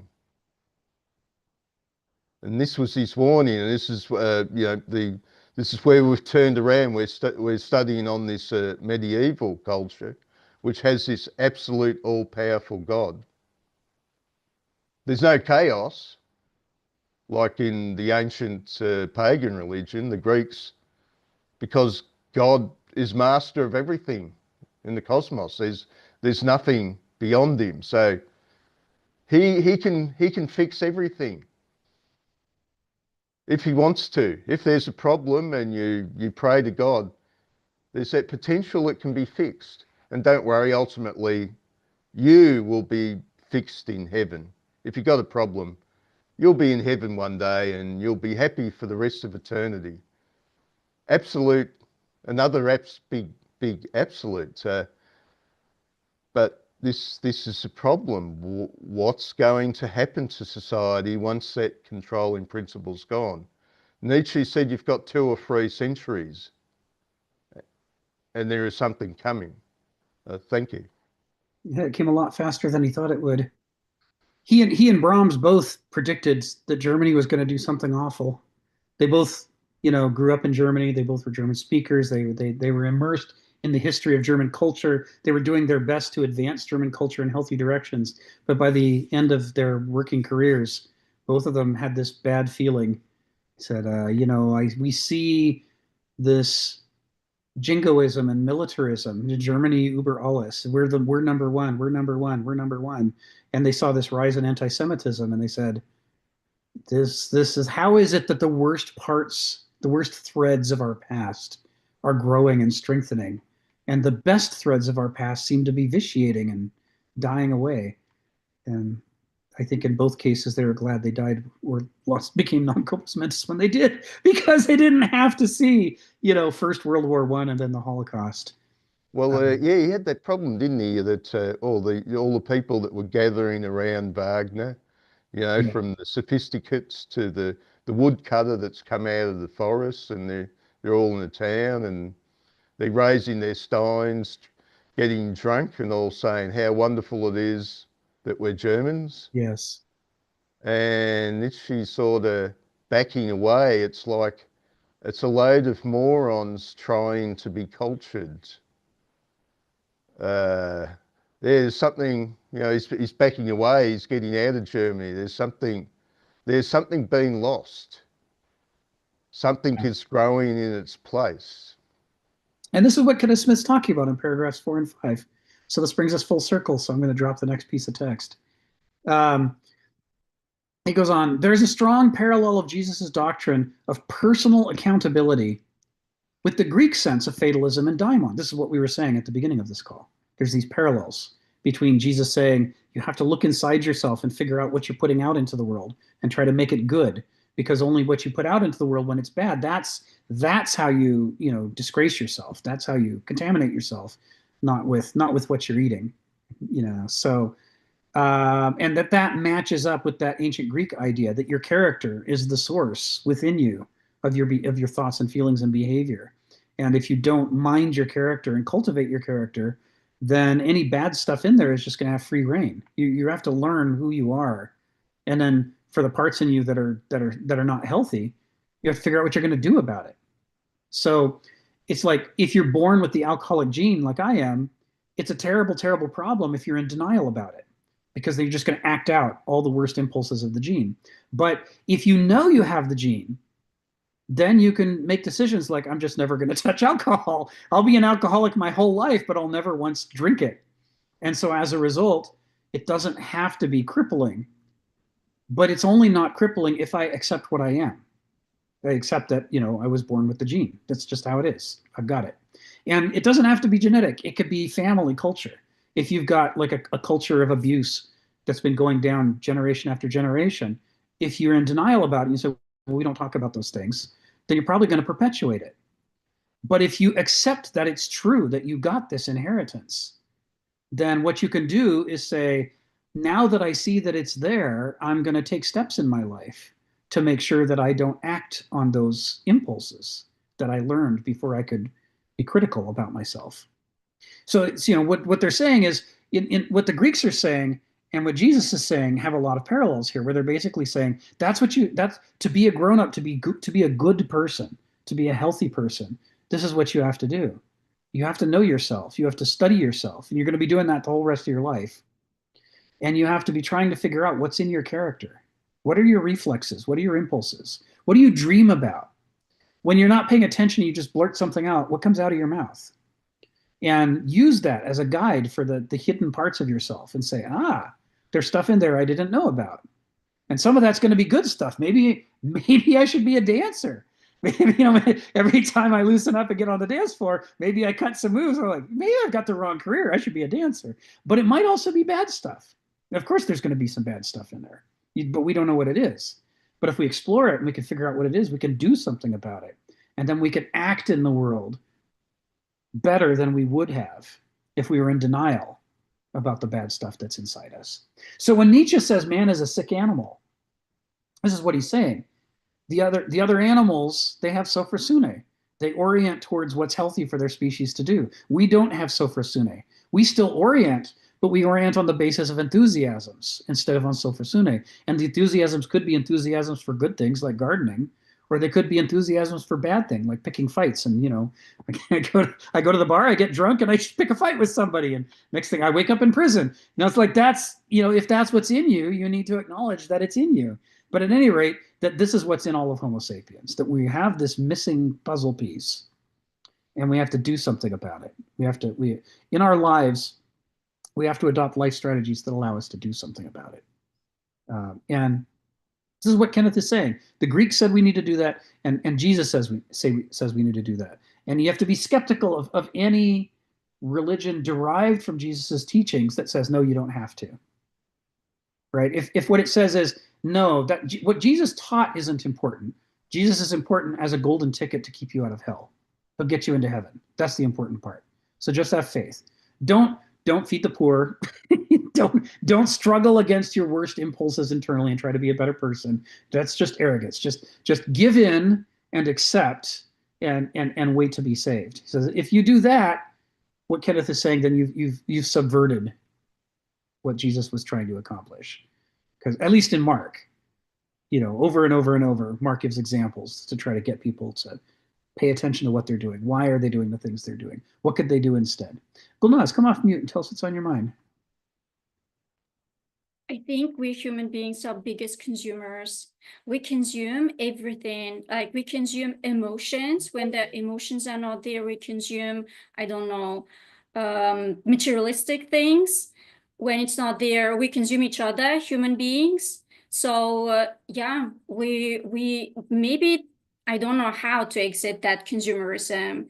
The first world countries understand that very well. That's why they keep feeding it. In the third world countries, if you guys pay attention, I don't know why they're obsessed with making babies.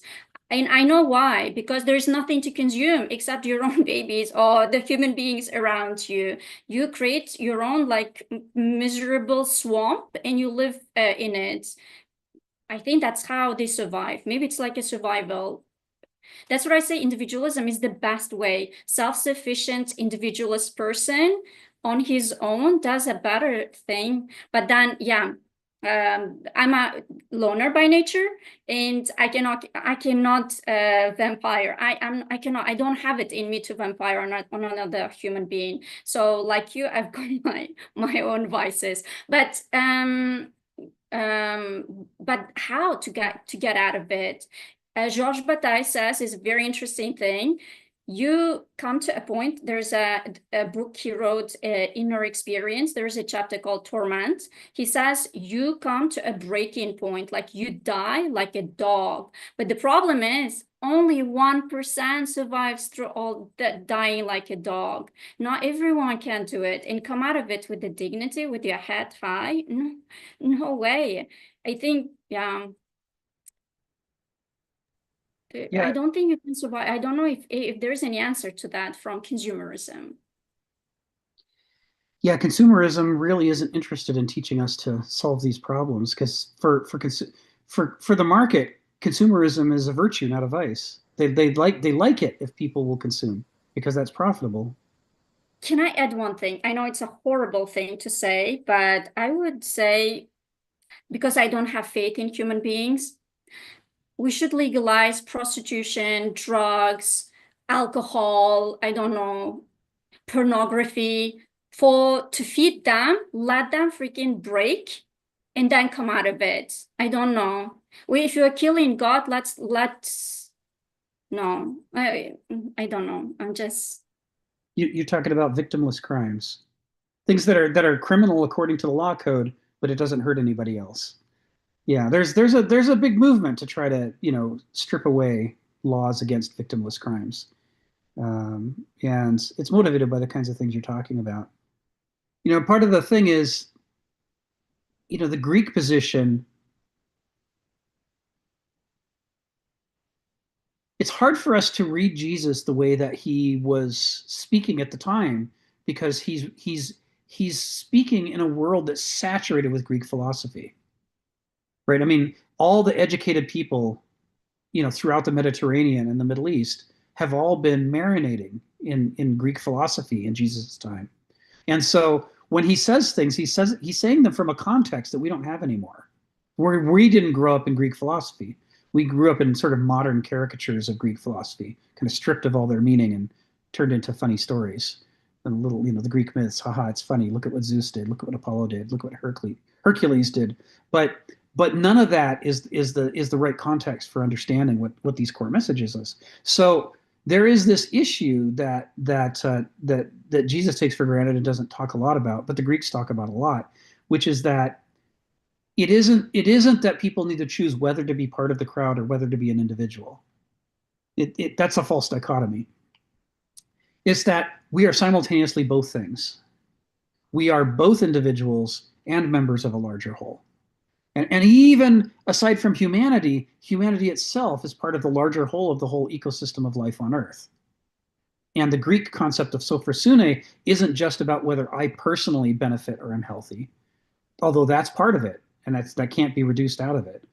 But secondarily and equally, is my behavior also producing health for the community around me? Because if it's only me and not the community, so that the community is suffering and struggling, then I'm going to suffer and struggle because I'm increasing the amount of contingency in my life that's going to be bad. So that when my environment is sick, it's going to be hitting me for more knocks than I would have received if it was healthy. So to the Greeks, sophrosune doesn't just mean cultivating my health. It also means cultivating humanity's health, my community's health. And then on top of that, it means cultivating the health of the whole world, because Homo sapiens can't survive without a healthy ecosystem. This is something that the Salish people in the Pacific Northwest talk explicitly about. They say that the way you want to live is not so that you subtract value from the ecosystem, and not even neutral. You want to add value to the ecosystem. You want it to be that the longer you're there, the healthier the ecosystem is, the more food it produces, right? Because then you have a bigger shock absorber for life. Things are going to, meteors are going to fall from space. The climate's going to change. All kinds of stuff is going to happen. And if your ecosystem is sick and on the edge, it's going to collapse when those things happen, and then you're going to collapse. But if you've been pouring value into your ecosystem and making it healthy, then your ecosystem can take some knocks and still survive. And then that makes it easier for you to survive as well.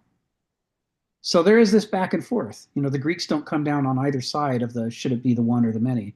They're like, it needs to be both. That's what health is. To be an organism is both to be an organism in yourself and also to be a part of a larger organism that you and the other things make up together. Now, I totally sympathize with you when you're living in circumstances where you don't have a community around you that feels particularly supportive. The last thing in the world you want to do is go immerse yourself in that chaos. My my family ebbs and flows, not my immediate family, but my larger family ebbs and flows, whether they're a source of meaning and support or whether they're source of chaos and disasters. And, there are times when I'm like, I just want to sit in my room and not talk to anybody. I think that's the healthiest thing I can do for myself. But at some point, I have to go back out there and try to help people because, otherwise the number of crises is going to rise. And sooner or later, some of those crises become my crises. Anyway, both of these positions are things that the Greeks and these early Christian teachings have an easy time talking about. They've got words for it. They've got vocabulary for it. This is some of the stuff that Kenneth talks about in the next paragraph. But it's things that we struggle with and we don't have good words for or concepts for. And so we often find ourselves thinking it's one or the other. Do I have free will or is everything predetermined? Am I an individual or am I part of the group? And whole political parties are launched based on the idea that you can have one but not the other. That one of them is good and one of them is bad. And this whole good versus evil, heaven versus hell thing, this is all medievalism. But as Stephen says, it's medievalism without God.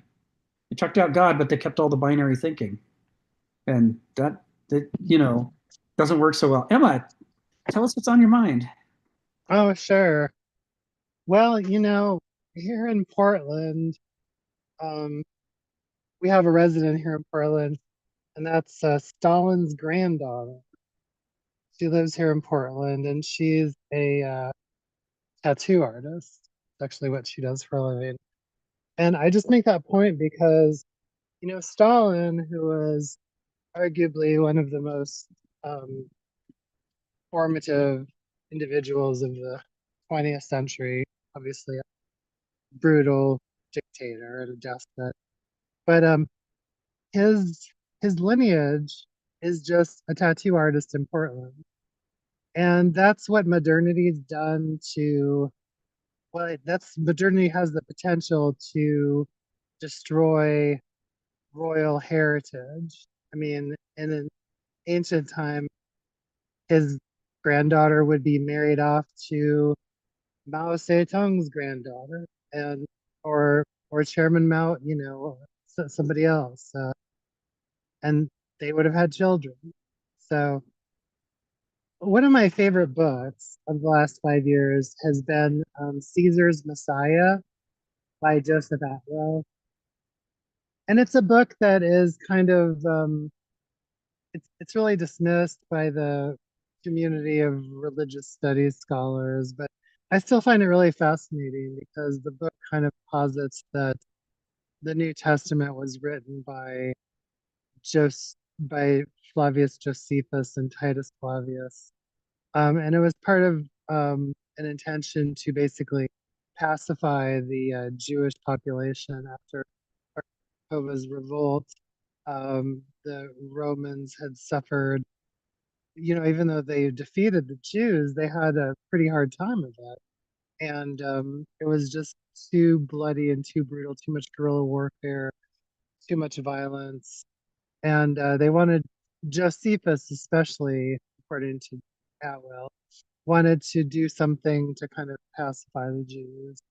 So he created these texts with the help of Flavius Titus and one other person from Flavius Titus Caesar's inner circle, to create these 4 distinct narratives that were placed within the field of Jewish literate scholars, as a way of kind of creating a new Judaism that was more passive, that was more obedient to the Roman Empire, and that that was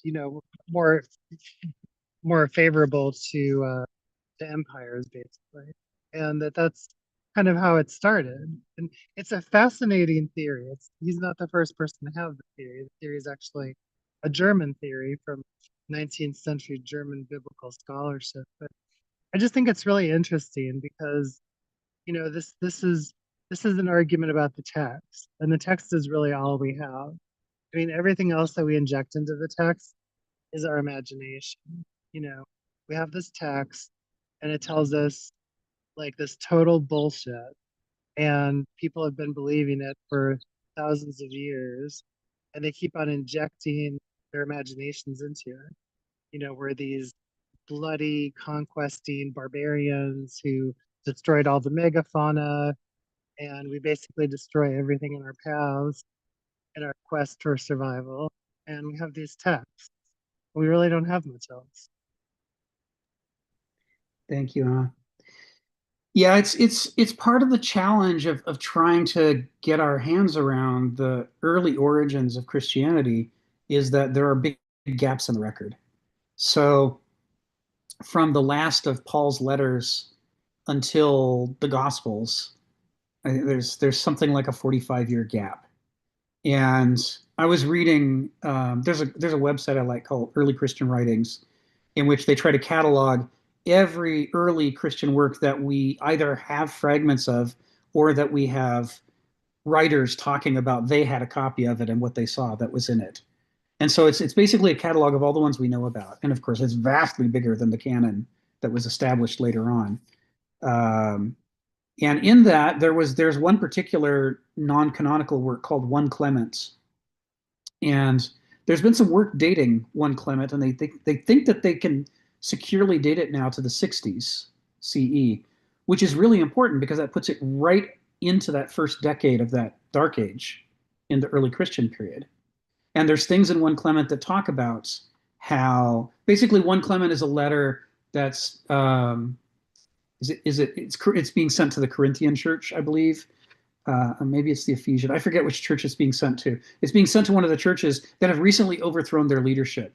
And it's basically pleading with them to not do that and to put back the leadership that was there before. And the argument that they make is that some of the leaders that have just been deposed were appointed by Paul himself in the previous decade. And that some of the people who were involved in the voting for whether or not to throw out those leaders, they know that because they themselves were recruited by Paul. And so it's a dialogue where people are basically saying, okay, Peter's died, Paul's died. They both died just a few years ago. And now we're trying to figure out how to continue this brand new church without either one of them.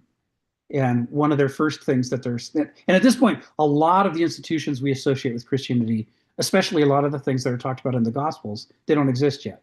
They haven't been created. And so you really see a sense of that whole, how do you keep a movement going when you've lost the early original impulse that got it started? And what's interesting about this new dating of 1 Clement is that if it's right, if it dates to the 60s, it undercuts the argument that the Romans invented Christianity. There's a second book on that theme, Creating Christ, that argues that the Roman emperors, the Flavian emperors, invented Christianity. And this new dating of 1 Clement suggests that although those are interesting theories, they appear not to be, based on the tiny evidence we have, they appear not to be viable because the timing is wrong. The timing is wrong. Here are people struggling to keep the church going, and they're writing before the Flavian emperors came along. So the Flavian emperors couldn't have invented it. They would have had to travel back in time to pull that off. But what's interesting is that even if the mechanism is different, even if it's not that the Roman emperors themselves, paid people to write the Gospels, even if that's not how they came about, what's interesting is that in the 100s and 200s, the Christian church nevertheless tried to align itself with the Roman Empire. Even without a conspiracy, even without a trick, they decided to align themselves and to try to be more favorable to the Roman emperor so that they could get imperial favor. And eventually it pays off when Constantine picks them up. And part of why that's interesting to me is one of the things, as a student of evolution, one of the things I'm interested in is how often in history we might want things to be the result of a conspiracy, but in evolution, we see things that look like the result of a conspiracy, but they happen without any conspiracy at all. It's like, why does the dolphin, which is a mammal, and the ichthyosaur, which is a reptile, and the swordfish, which is a fish, why do they have almost the exact same streamlined body, roughly the same size, the same way of life, and so on? If there wasn't a conspiracy, what made them all look the same? And so evolutionary theory has come up with this model, and I think it applies really well to human events. It's a great, powerful philosophical concept. It's called convergence. Convergence. I just type it into the chat there.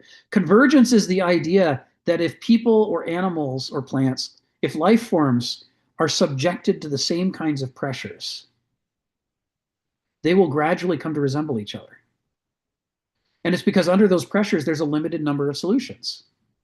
So a certain percentage of the population that survives is going to end up looking the same, even if they started from entirely different orders of vertebrates. Even if their ancestors look completely alien from each other, they all go into the water. They try to swim really fast and swim down and eat fish. And fish can swim, but these things need to swim faster. So if they don't develop that streamlined body shape, they're never going to be able to pull it off. So they do. The evolution over time, they develop that same streamlined body shape. And they develop the same strong tail, even though in the mammal, it's horizontal, and in the reptile, it's vertical. Nevertheless, that same kind of wide, strong tail is necessary to propel them. And the flippers end up being used less, or the fins in the front end up being used less for navigation and velocity, and they rely more on the tail to do it. All of this stuff doesn't require a designer. It doesn't require conspiracy. All it requires is the same pressures, the same way of life trying to be led under the same pressures, in which there's just a limited number of answers. So I think that's what's interesting about the new dating of 1 Clement is, even if it disproves the idea that the Roman emperors conspired to create Christianity, nevertheless, even a movement that began on its own in opposition to the emperors, within a century or two, it too converged upon the path that led towards trying to get imperial acceptance. And I think it's even more interesting that happens without a conspiracy, because it shows the lengths to which people will go to try to survive. Even if it means completely inverting part of your value system, people will do that and then not notice they ever did it. They'll think, well, we've always been this way. We never stood for the opposite of what we stand for today. And that gets particularly interesting when you look at the ways that many of the side spiritual movements of the medieval epoch were criticizing the orthodoxy. Part of what their criticism is of the big imperial orthodoxy in the medieval period is, how is it that you can claim to represent the teachings of Jesus while standing against many of the core tenets of Jesus? He said, take care of the poor, or you're drowning in gold. And many of your adherents are poverty stricken and would benefit enormously from even a small percentage of that gold, but you sit on it like dragons, and then you call yourself Christians. How can you stand for the opposite of what your teacher told you to do? And what we see in that is this enormous capacity people have to rationalize their own behavior to themselves. It's like our superpower. The cheetah can run really fast. What we can do is we can rewrite reality to fit our ideology, so that the world looks the way we want it to look. To us, it looks the way we want it to look. Even if nobody else sees it that way, we can look at the world and erase from it all of our flaws and see magnified and spotlighted in it all of our great achievements. And now we think we're good people. It's really interesting that we have that power. It's disturbing because it suggests the human mind isn't half as rational as we think it is. But it's fascinating. Anyway, I love, Emma, I'm glad you brought it up, because I love the study of this period. I mean, almost every other week I'm pulling out some new book from the early Christian period. And part of it is I'm trying to ramp up for this 2-year bit that we're doing here. So my wife recently made me a list of saints and heretics. And starting I think in June, we'll start introducing little bits of what various countercultural saints and heretics had to say about what they thought religion ought to be, instead of what was being promoted by the Central Orthodoxy. Stephen, come off mute and tell us what's on your mind. Well, diverging a bit from, of course, the current thing, but of course, our whole theme is built on this one. But I just love Joe there. He's standing in the square with Feuerbach, Schopenhauer, and Strauss, saying, "Hey, guys, it's no problem. We've got rid of God. Everything that was God's is now ours. We can raid the treasure house." And then this madman's coming along like Diogenes into the town square. This is Nietzsche. He's dressed himself up as Diogenes, saying God is dead. And they go, what's wrong with this dude? What's he on? Clear off, we've got no problems. But Nietzsche's warning them, the madman, oh, you got a big problem. It's huge.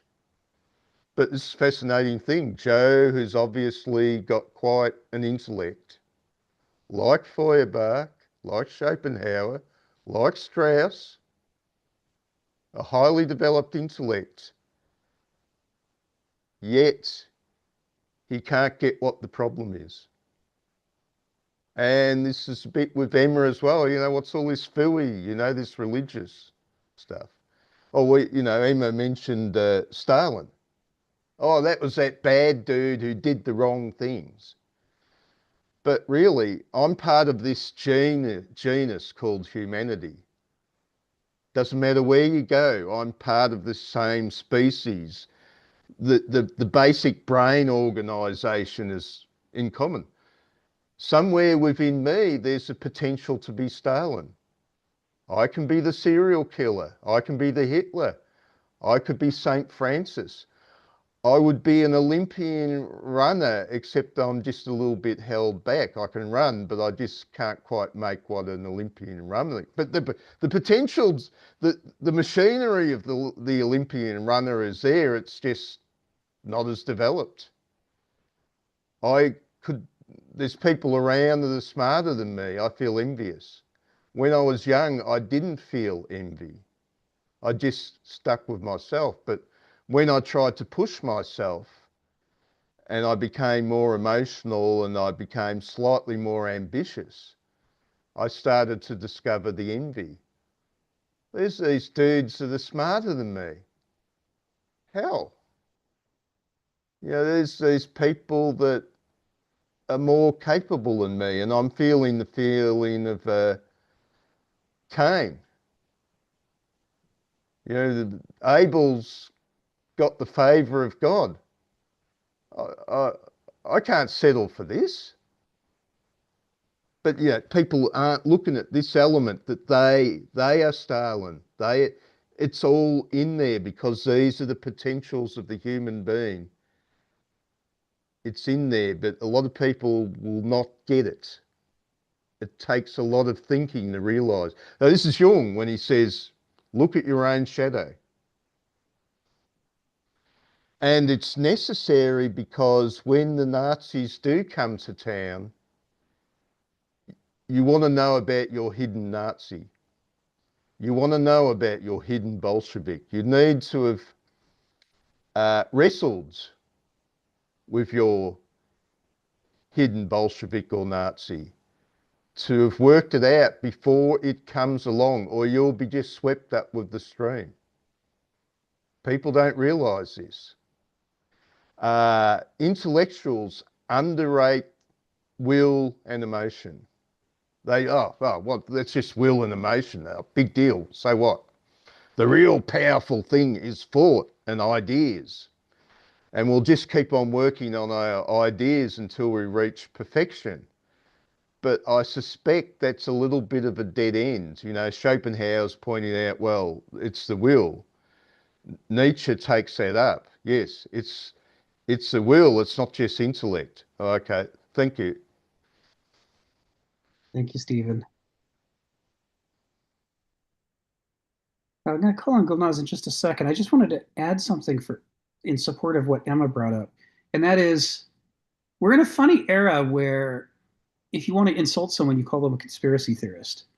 And the implication is no conspiracies have ever happened in the history of the world. And anybody who ever talks about a conspiracy ipso facto is thereby discredited and disproven. And that's absurd because we all learn about plenty of conspiracies from history. I mean, the Manhattan Project was a conspiracy. Was it not a conspiracy? I mean, if it wasn't, they sure went to a lot of work to make it look like a conspiracy. In Tri-Cities, you know, they put up all kinds of camouflage over the whole area they were working on, the nuclear reactors. You know, they were trying to hide, they were trying to deprive the enemy of information. So if there's no conspiracies, that would suggest that every time there's a war, we start by telling the enemy every step we intend to do. After all, we wouldn't want to hide something, then we'd be a conspirator, and you can't have any of that. Conspiracy is the daily business of Wall Street. It's the daily business of Wall Street. Every time you sign a non-disclosure agreement, you're agreeing to be part of a conspiracy. right? Every board of directors, if you get the American Bar Association's handbook on nonprofit governance, and it tells you how to be a member of the board of directors, it says there is a duty of confidentiality. You don't just blather to the world the things that you talk about on the board, right? So part of what you're talking about on the board is, how can we survive economically? What is our strategy going forward? And your strategy has to include a certain amount of stealth so that somebody else doesn't just move in and eat your lunch. And if you're in a for-profit corporation, it has to involve a lot of stealth. So all these people are conspiring all the time. Lending money to people who can't afford it. Yeah. If you're a bank and you do junk loans to people where they're going to go bankrupt, and they've been caught doing it, so we know they do it. You're conspiring. I remember when cash machines were free. You could go to a cash machine and get your cash out, and you got your money, and you weren't charged anything. And then one day, all of the cash machines charged you money. I mean, it was overnight. All these banks that were supposedly competing with each other all agreed to do it at the same time because they all wanted the money, but they couldn't do it one at a time or they'd lose Still business. free in Australia. They haven't put a charge on it yet, God but bless they're Australia. talking about it. God bless Australia. I mean, after this conspiracy was enacted in the United States, then credit unions began a counter movement to do free cash machine activities within certain networks. But that was a reaction to the conspiracy. It was a successful conspiracy. So I think the kinds of questions that Atwill's book is asking, and the other one, Creating Christ, these kinds of questions about did the Roman emperors conspire to invent Christianity, I think people who just laugh it off and wave it off and don't even entertain those ideas are doing themselves and everybody else a disservice. Because part of the reason that things like that sound at least plausible is that we know there are plenty of conspiracies that have actually happened. And the Romans themselves were caught with plenty. I mean, Caesar basically says in the Gallic War, yeah, what's really easy is to set your enemies against each other, divide and conquer, and then you can win if you can pit them against each other. Do you suppose Caesar, when he went out to meet with them for the first time, said, now what I'm going to do is I'm going to make you angry with each other so that you'll betray each other and then I'll conquer you all? No, of course not. He conspired against them. He and his army and his confidants conspired against all of Gaul and succeeded. So we know the Romans regularly used conspiracy. They're documented doing it. He killed millions, but we worship him. Yes. I want you all to put in so we can have a nice statue of Caesar in every city to inspire us. That's right. That's right. So if it turns out that it's not in fact the case that the Romans invented Christianity, if it's not the fact that the Romans wrote the Gospels, it's not because it's obvious ahead of time that it couldn't possibly happen. I mean, it's going to have to be decided based on whatever evidence we can muster. One way or the other. The important thing is to ask these questions and explore them. It's the only way we're going to get a chance of sifting. Something about Constantine's attitudes, though, it's worth paying attention to. As far as Constantine was concerned, and his like, paganism is ridiculous superstition, but Christianity is the rational religion. It makes sense, which is not our attitude today, of course, but back then, oh yeah, Christianity, yeah. It's with Socrates, it's with Plato, no worries. These pagans, they're crazy. They think they can cut open animals and, look at the liver and get messages from the gods. They're crazy. I mean, Constantine banned animal sacrifice for that reason, particularly. That you think you're going to get messages from God by cutting people or animals open. Yeah. So the history is interesting, and we're going to be exploring it a lot over the next year and a half. Before I call in Gulnaz, no, let's go ahead, Gulnaz, come off mute and tell us what's on your mind. You were saying earlier you have to ask questions, but we have to be ready for the uncomfortable answers as well. The thing is, a few years ago, like 6-7 years ago, I visited a museum, which was a concentration camp for the women of men who were gulagged, sent to Siberia during the regime of Stalin. Now it's a museum It's somewhere in Kazakhstan in the middle of the desert. And I visited that place with a Canadian girl, very compassionate girl, full of love for things I think she doesn't know much about. Anyway, so we went there. Maybe it's such a stupidity I did myself. I should have left that place. I don't know, walk like 50 meters away from the concentration camp, 200 meters away, and then talk about Stalin. I did a stupidity. I went in. It's very sad. It's horrific, like how the women were treated and how their last days were spent like that. Most of them didn't even survive. And I said, see, I don't know what these women wanted, what these men who were gulagged to Siberia, I don't know. But I know what Stalin wanted. See, he had 15 countries. And we had twice biggest wars and the famine. So he couldn't let the intellectuals take over the country and tear apart. He couldn't put the, how do you say, carriage before the horse, yeah? You have to get the economy running, infrastructure in place, jobs created, bread on the table, some dignity. Then you can, okay, intellectualize all you want. But now we have to survive through whatever this thing we're going through. And maybe the intellectuals didn't really, I don't know, they didn't support. And you know, maybe it's my own jealousy. I'm a country girl.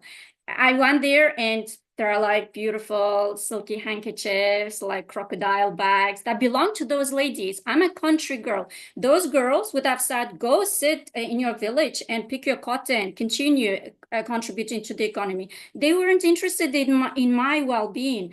I'm not saying Stalin was interested in my well-being, but at least I was educated thanks to the Soviet Union regime, you see? So I said that in there.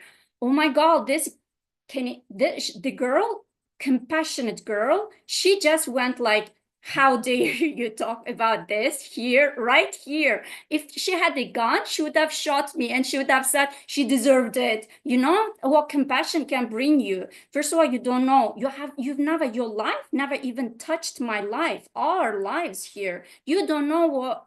See, that's the problem with the world right now. Half of us don't understand the other half. And we think that from our own, how we say, the moral high towers, we judge the people who are surviving. Guess what? Survival is not that easy. You haven't been there, so please. Anyway, I'm not like 100%, but Stalin did what he had to do, all I'm saying. Yeah, I've read some interesting articles about how much of Stalin's behavior before the end of the war, anyway, was motivated by the understanding that Hitler was coming with his whole army, and pact or no pact, that it was Hitler's basically stated purpose to mow down all the Slavic peoples and treat it like a great wilderness that he could expand Germany into. So Stalin didn't believe anything, not that the Nazis had to say. He knew that Hitler was coming, and he basically did the most brutal things imaginable in order to industrialize Russia as quickly as possible, to make as many guns and as many tanks and so on as fast as he could. And the result was that, you know, Hitler thought he was going to roll over Russia, and instead it was just a horrible meat grinder that had the greatest losses of the entire war. Were right there on the Eastern Front, both for Germany and, of course, for the Slavs who suffered enormously. And none of that is to say that, you know, Stalin was a good guy and, you know, anybody wants to be like Stalin. But it's to make a point that Stephen has made before, which is, as moderns, post-World War II moderns, we have a tendency to blithely cast simple judgments on figures who lived through incredibly complex, difficult times. And we assume that we would have done a whole lot better. Maybe we would, and maybe we wouldn't, right? I mean, it's hard to say. We can deplore the things that are deplorable. We can talk about the problems that are problems, but we also have to be ready to critique the parts of our own understanding of the world that are just cartoons, that lack substance. You know. You know, there is a very good book of Bulgakov, Master and Margarita. Everyone says, a lot of literature critics, they say, he wrote that book particularly for Stalin. That book had only one reader, that is Stalin. They had, Bulgakov and Stalin, they had a very good relationship. he was an intellectual. He wasn't just a stupid person who was like that. We were talking about the Cambodia, no. Yeah, not that guy. He did what he could do. Yeah. Could you put the name of that book or author in the chat so I can look at it later? That'd be great. So let me take us back to the text then. So Kenneth Smith in sentence 7 is talking about the parallel between, Jesus' doctrine of personal accountability and the Greek concept of fatalism and the daimon. When Kenneth Smith, this is what, for those who haven't gone through this before, oh, thank you for that. Part of how you read Kenneth Smith is you gradually build up a list of keywords. Kenneth Smith uses keywords, key phrases, key philosophers. He's constantly pointing to other works. He's, instead of being a systematizer, he's a collector. And everybody who has something interesting to say, he wants his readers to look at those people and to go check them out for themselves. And so he's constantly pointing. And he doesn't, he makes so many references that he can't just do it by constantly interrupting the flow and making an explicit reference. He does a lot of it implicitly through the use of keywords. And so here are some keywords. He says the Greek sense of fatalism and daimon. Fatal and daimon, fate and daimon, those are united in Heraclitus. There is an ethos anthropoi daimon is one of Kenneth Smith's favorite fragments. And literally it means man's character is his daimon. And a daimon doesn't mean a demon like the Christian idea that comes later. A daimon means like a god. It's like a minor god. And so like if Poseidon is the god of the ocean and Gaia is the goddess of the earth, your daimon, i.e. your character, is the god of you and your behavior. Why do you do the things you do? Why do you say the things you say? Why do you notice the things you notice and care about the things you care about? It's because of your daimon. And what Heraclitus is saying, your daimon is your character, your ethos. So this goes back to what we said earlier, this Greek idea that each living thing has its own character inside itself that is determining what it does. Heraclitus summarizes that by saying ethos anthropoi daimon. Ethos anthropoi daimon, it's hard to explain the whole meaning of it. It could take like a book. So people often paraphrase the translation by saying character is fate. Character is fate.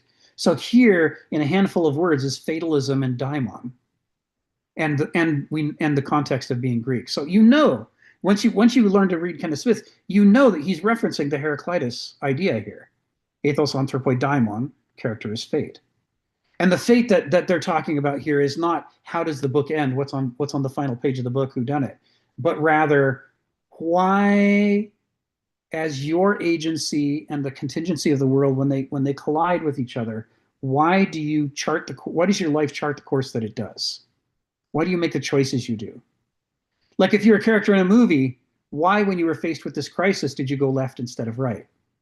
And the Greeks believe it's because of your character. That's your fate is like the fate of the acorn. It may or may not ever become an oak tree, but it wants to become an oak tree. It's trying to become an oak tree. Whenever it gets the opportunity, gets a little water, gets a little sunlight, gets a little soil, it takes the next step in the direction of becoming an oak tree. It never says, I think I'll become some nettles. It's not in its character to do that. And its character is like a big, it's not an arrow pointing to the end of the book, but it's an arrow pointing in the direction towards which the acorn yearns. And so the Greeks believed our character pushes us, it makes us yearn in certain directions, whether we're aware of it or not. And that's what fate is. Fate isn't how it comes out. It's not God intervened and wrote the answer to the end of the book and you didn't have a choice. To the Greeks, fate is choice. The choices you make are driven by your fate, your character. It's that you keep wanting. It's like if I'm born with the alcoholic gene, if I'm not aware of it, then my yearning for the bottle, right, is going to determine my choices. So it wasn't until I was educated about that gene and I learned that I had it, and I got steered away from acting on that part of myself. So now my character is more complicated. It starts with the yearning. If Beverly's having a glass of wine, I'll smell it and put it back down. To notice that even though I've never drunk a glass of wine in my life, there's still a part of me that's going, oh, it would be wonderful. Have it. Go ahead, have it. And then the rest of my character could go, ha ha, that's why I offered you the wine. I wanted to see you poke your head out and start salivating. It's like, I know you're still in there. I see you. I'm not going to let you make my choices for me. So the Greeks believe, the thing about the Greeks is they don't believe it's either you're free or your outcome is fated. Either you're allowed to make choices or you're not. They say your choices determine your fate. Your choices are driven by your character. They illustrate your character, and that creates your fate. But you aren't stuck with those choices. If you learn what your character is and you take responsibility for it, instead of saying I'm a victim, which of course the Greeks believe in pathos, that's not the issue. But instead of just blindly accepting however your character happens to be, if you learn about it and then start doing something about it, intervene on the parts that are unhealthy, you can change your choices, which means you can change your fate. So this is why the Greek concept that's in ethos anthropoi daimon is so much more sophisticated than all the modern, you either have free will or it's all predetermined. I mean, the way we talk about it as moderns is like a cartoon. It's absurd. The way the Greeks talked thousands of years ago, the Greeks had this far more sophisticated understanding of the push and pull of freedom and fate and how it's driven by character. So all of that's what he's alluding to. This end of this right before the colon, this end is a pointer to point into that whole set of issues without him having to say, and now is the time where you should pick up Heraclitus and go read this thing or read my essay about blah blah. He's trying to create a flow, and so he does it by using these keywords.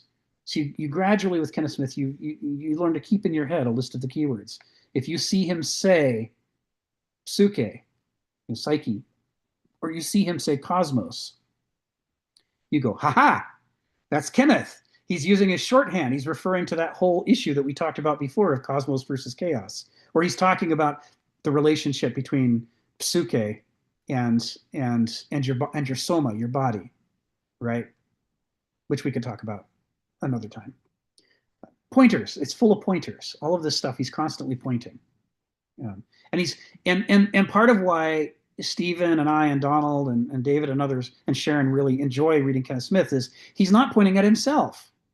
Right? He's not an escapist philosopher saying, I have all the answers, come to me, I'll be your guru. He's saying there is a whole conversation that's been going on for thousands of years. All kinds of people have contributed important insights. And I'm constantly going to point you at those people. Don't take my word for it. Go read it for yourself. Go see what they had to say. This is the way in which Kenneth Smith, as a philosopher, it sometimes takes back seat to Kenneth Smith as a teacher. As a writer, his teaching, his desire to teach you to go look for yourself and to see and to learn is always present in his writing. Kunj, come off mute and tell us what's on your mind. Yep. I think this back and forth that you're talking about that is present within the Greeks, maybe is also present within Nietzsche, because he calls chance Lord Chance. So he does give a lot of value to chance, but he's saying you dance on the feet of chance, and that's how you need to live your life. And no matter, and that's, when I read that part, it reminded me of something my grandmother always told me, and that's like a saying within our religion as well, which is that whatever happens, happens for the good. So it's in a way a very affirming, all-embracing philosophy where, because we spend a lot of time thinking about our past or thinking about the future or thinking about even the last moment. And we also spoke about retuning our minds, getting out of fascistic modes of thinking. And to do that, you need to be able to believe in Lord Chance and if for a bit, because if you don't, then you're sort of stuck to your past version. Like I was thinking like that 5 minutes ago. I can't think that now possibly because there's going to be a disjunction, but doesn't matter. Nietzsche says that whatever you were doesn't matter. If you arrive here, there's a meaning for you to be here, and thus you move forward. And I think that at the bottom of this philosophy, I think, is self-forgiveness and moving forward. That's very important. And I just think that Nietzsche, although he gives all this value to chance, he's also giving a lot of value to will. He says that will is the most important thing. Like that's the main thing. And he says that we have will and we need to exercise our will. And another thing I was saying was that, Kenneth Smith talking about all these other philosophers and looking up to them. I think there's a lot of value in having gurus in a sense. And if you, I don't think if you, I think if you don't do that as a philosopher or as a musician, you really fail because like you've had greats before you. And I think that there's like a historical progression of musical forms of philosophy which is to be noticed historically, and you need to trace that development and then see where you are historically in order to build something that's of any value. Because if you don't do that, what are you really talking about, you know? And I think that if any academicians, and I see most academicians just talking in the vessel of, you know, non-historicity. And I think that Kenneth Smith really grabs onto the right people who were historically valid. You know, like Nietzsche, he proclaimed the death of God. And that's important because we arrive at this postmodern juncture, and we need to realize that we're at this postmodern juncture. And if we don't do that, we're going to either recreate modernity or we're gonna get stuck in postmodernism, which sucks, you know, like also like which is even worse maybe. For me, that's postmodernism is even worse than like a bad form of modernity. So I feel like even musically, like you had Western classical music and you had Indian classical music. Both are completely different forms because one is playing beautifully and inventing with harmony. One is beautifully inventing with melody because Indian music, how much it could invent with melody, like we have like 100 thousands of scales. We don't have 10 scales. We have thousands of scales, and we have microtones that we put beneath between the notes. So there's a lot of experimentation happening with melody. And we arrived at the juncture where the world sort of got globalized and Western people got to know about Indian music and Indian people got to know about Western music. And in the same way, quantum physics came up and it exposed a lot of things about consciousness and about the weird behavior of particles. But then we have Indian philosophy that's opened up now because the West can explore that, right? And then you have Nietzsche, who spoke about postmodernism and a new way of thinking, like having this Übermensch. But he also said that we need to figure out a new way of philosophizing. And you have Carl Jung. I think these are all important figures. Jung, and then because Jung again connects the West and the East in that way. But this is, I'm not saying this that we need to connect the East and all, but I'm just saying that we're at an important historical juncture where the figures that Kenneth is talking about, they all mean the most. And there are gurus in some sense. And I feel like he's really tied on to the right figures, and Yes. like we need to merge them and sort of bring something out of that Yeah. historically. Because I think like jazz music came up in that same way. Because if it didn't have the influences before that, we because again breakages are happening, and like postmodernism has to be a sort of liberatory movement. Because again, you've broken out of that, you know, because we were always within either a religious structure or a political structure or some kind of like very definite structure, right? Yeah. But then or even within literature or even within music, we were within structure. Like even Western classical music, it's beset within structure. Indian classical is beset within structure and within tradition. We've even overcome tradition. So what do we do next? How do we build a Yeah. tradition when Yeah. we've like moved out of any tradition? But we have explored this possibility of not being within any tradition. So that's liberatory in itself. And what does a human being then create? What form of life, what culture does he create? I think it's the last man, because that's what we see now. But Yeah. what do philosophers like us create when we start thinking of this beautiful moment we are in? Thank you, Kunj. Yeah. Yeah, I think you're right. He's a connoisseur of thinkers. He's really interested in who's got some depth to their thinking, and he wants to bring them all to our attention. He's like, these are now that I've struggled through to find all these people here, have them, go read them, explore them. There's things to learn from these people. And you're right. There's some guru-ness for sure to the status that he's assigning them. But what I'm saying is he's not trying to say he himself wants to be our guru. He wants us to look, Yeah, of like you're course. saying, he wants us to learn from all of this past work. And part of the reason why that's possible now is this goes back to the Hegel quote that Kenneth likes a lot, which is that the owl of Minerva only takes flight with the fall of night.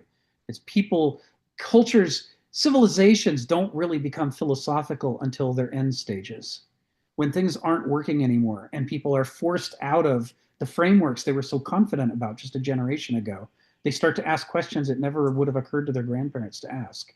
It's like, maybe some of the assumptions we've made aren't valid. Maybe we could be creative about this thing instead of just acting through rote, through memorization.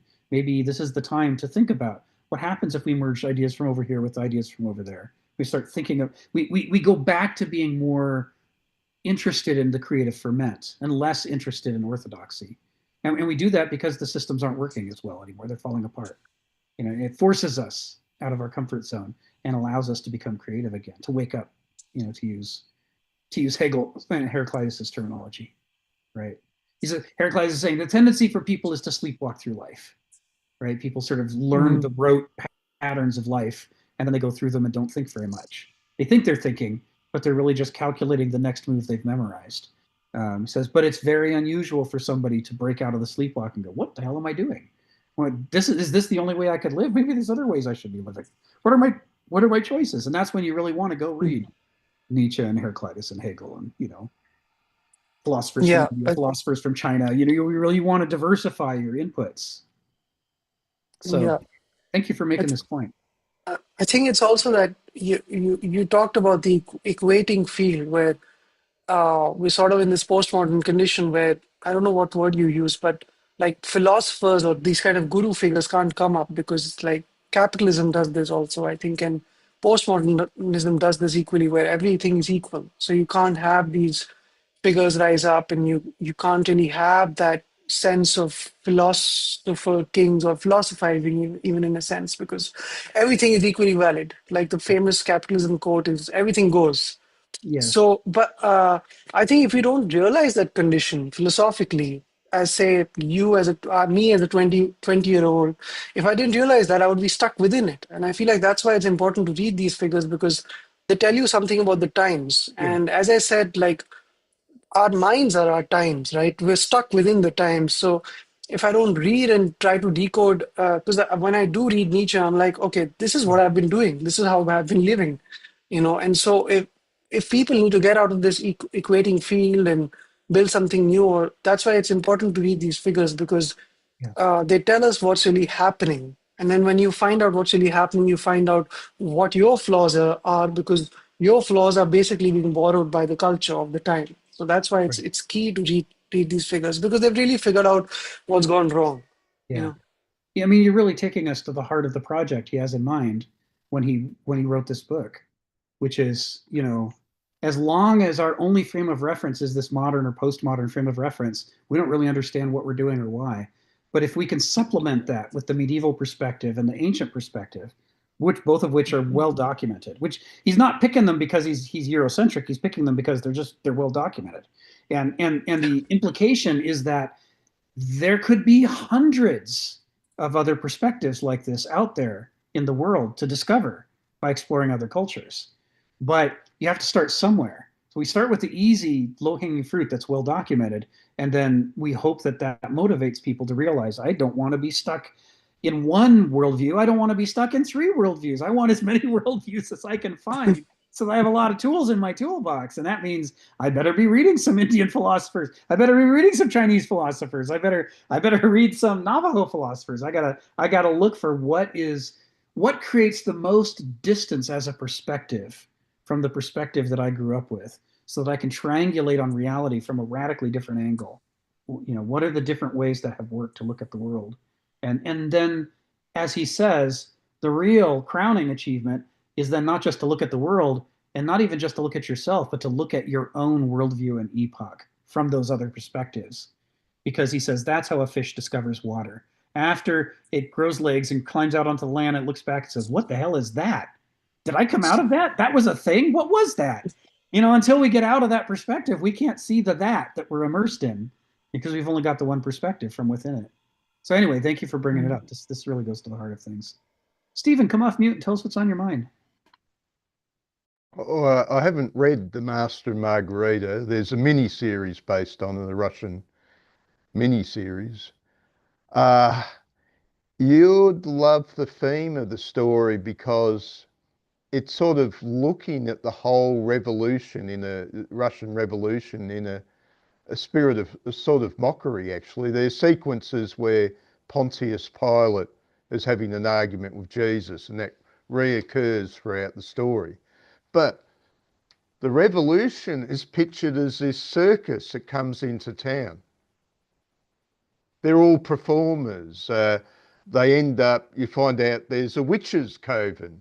You know, Margarita joins the witches' coven and gets on a broomstick and flies to the Sabbat, where you have a Pan-like devil presiding over all the sort of orgy sort of fun going. So what he's suggesting is they came to town telling us that we're the moderns.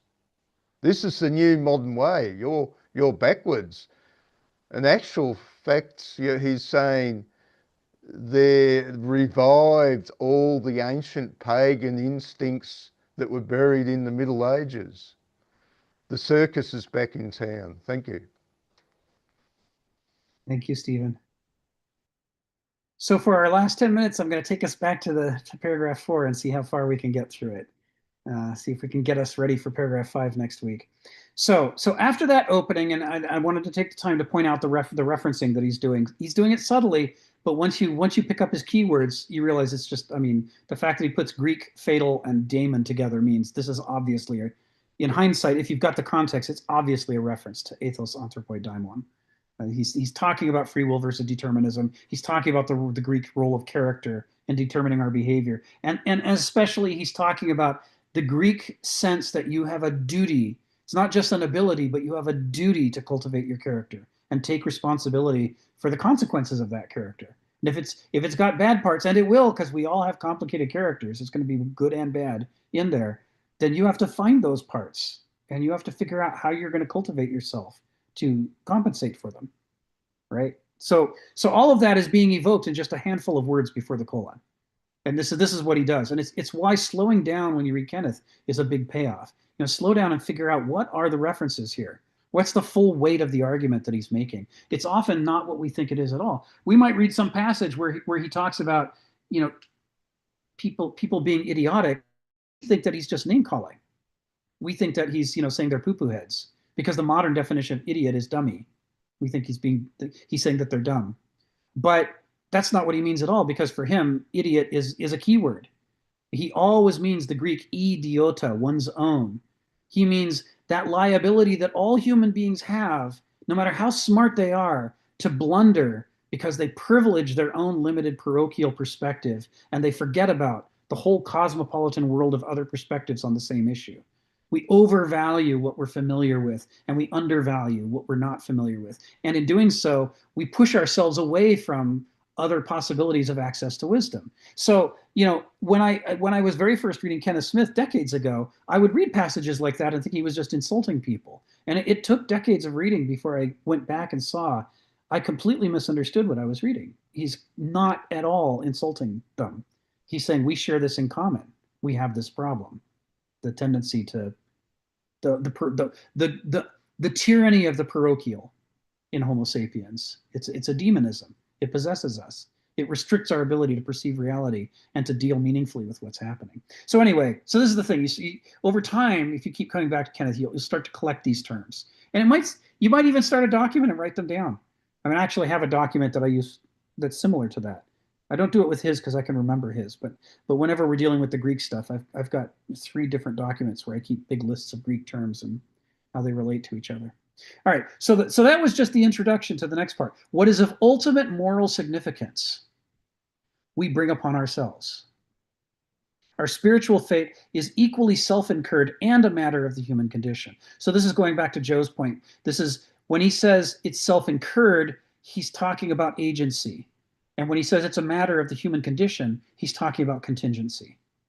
He's saying in equal measures, the outcome of what happens to we're not merely passive victims, but we're also not merely hoist on our own petard. And the Greek conception understands this. What we have is a dialectic between the two. They're strung together in human beings. It's the combination of the coincidences and contingencies of life around us and how they intersect the character of our will, the character of our spirit, the way that we tend to notice and not notice certain things, value and not value certain things, which means that when we're confronted with that contingency, we don't react in some objective way. We react in a way that is, in a sense, a signature of who we are. And someone with the right perspective could look at us acting in that situation and go, that is such a Stephen thing to say, right? Or we'll watch Star Trek, the old classic Star Trek, and you get a situation where Dr. McCoy is about to walk in on a situation, and you know Dr. McCoy well enough, and you see the situation, you go, he's going to say, I'm a doctor, not a bricklayer, Captain. And sure enough, he opens his mouth and out come the words. And it's because you're starting to know their character. So you can start to see how their reaction to the situation is not universally scientifically objective, but is a reflection of who they are inside themselves, right? So it's a mix. It's a combination of the two, agency and contingency both. That's what he's saying. What is of ultimate moral significance we bring upon ourselves. Our spiritual fate is equally self-incurred in a matter of the human condition. He's making a contrast. How things turn out is only half up to us and our character. Half it's just up to the human condition and the contingencies, right? We can't control that.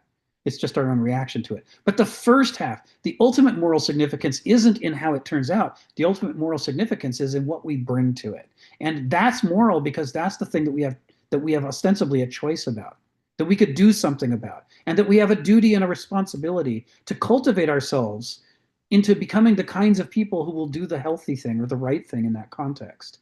And if we don't do the right thing or the healthy thing, it's not somebody else's fault, and it's not contingency's fault.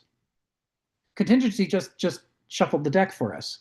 We were the ones that decided to play the cards this way because of who we are. So that's the part that we can control, and that's what makes it moral. This is his argument here. Morality isn't about, the devil tempted me and suckered me, and next I ended up in hell and it's not my fault. There's nothing moral about that. Moral is about, here's a situation where I could have acted differently and I didn't. And because I made the choice I did, the consequences can't be laid at anybody else's feet. They're on me. Yeah, I'm not responsible for the situation, but I am responsible for what I did in that situation. And even in the situation, and we just lost Joe. He had to drop off. But I'm about to say a Joe thing. There he is. So even in the situation where, where am I going with this? Agency and contingency. Nope, I lost it. I got distracted. All right, let's do the last sentence, sentence 8 here before we wrap up. Sin is a personal liability which our actions and attitudes entail. Right? A personal liability which our actions and attitudes entail. It's not that we didn't follow the rules. It's not, 3 Hail Marys and a walk through the rosary. It was the Greek. It was translated. Sin was translated into the Greek as hamartia. This is one of the loaded terms for Kenneth Smith. Hamartia is a Greek word, and it's an archery word, and it means missing the mark. There was something healthy we could have done in this situation, but when we tried to make the right choice, we instead chose something different. We missed the mark.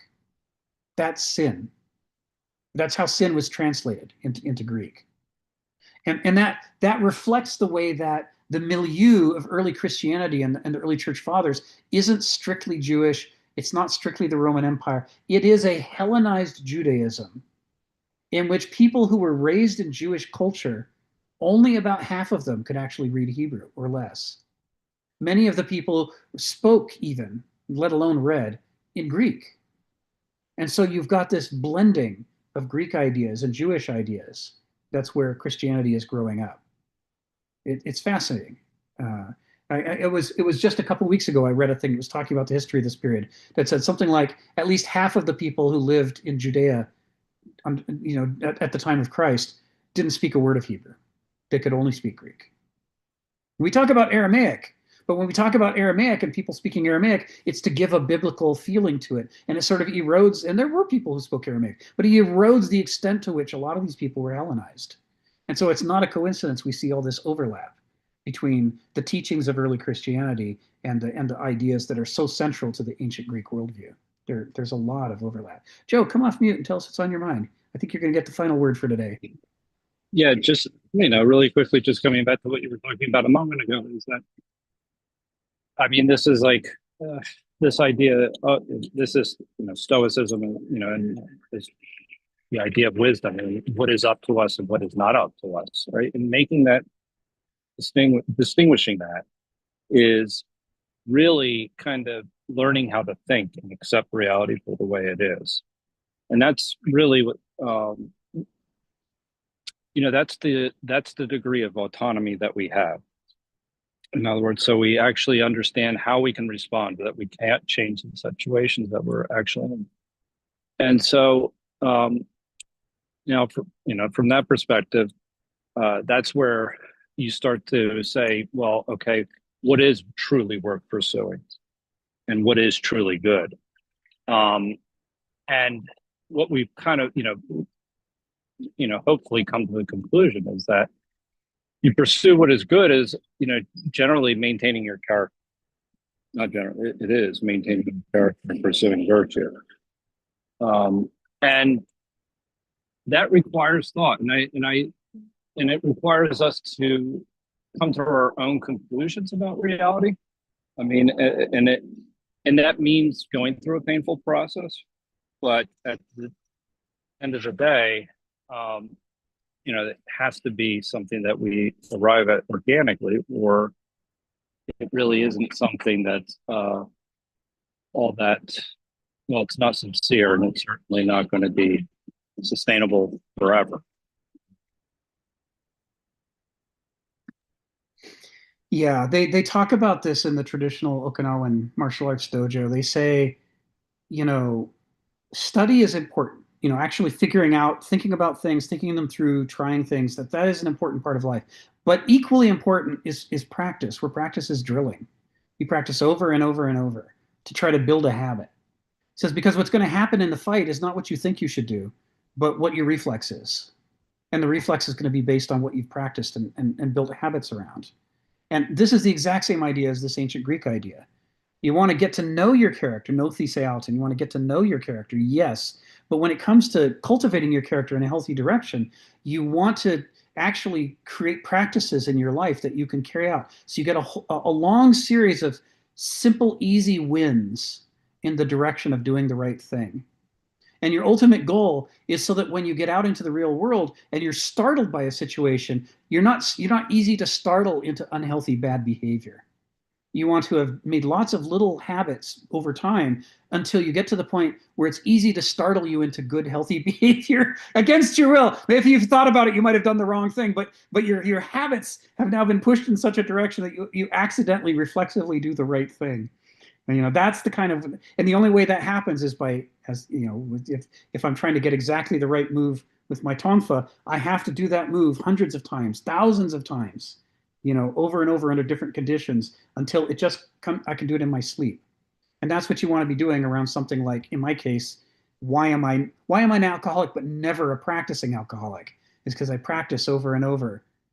I don't tempt myself. I don't play games with it. I don't try to sidle up to the edge and say, how close can I come to it? I say, how quickly can I turn away from it? How quickly can I tell somebody else, go ahead, enjoy it. It's good. It's fine. Go right ahead. Not a problem for you. It's only a problem for me. Hey, you're Luke Skywalker. The Emperor's in his big chair. Yes. He's got a drink there. Yep. You must come over to the dark side. Yes. Yes, you want to practice that. If you're an alcoholic, Luke Skywalker in that scenario, you want to practice over and over until when you're put under pressure in that situation, you say, enjoy the drink, Emperor.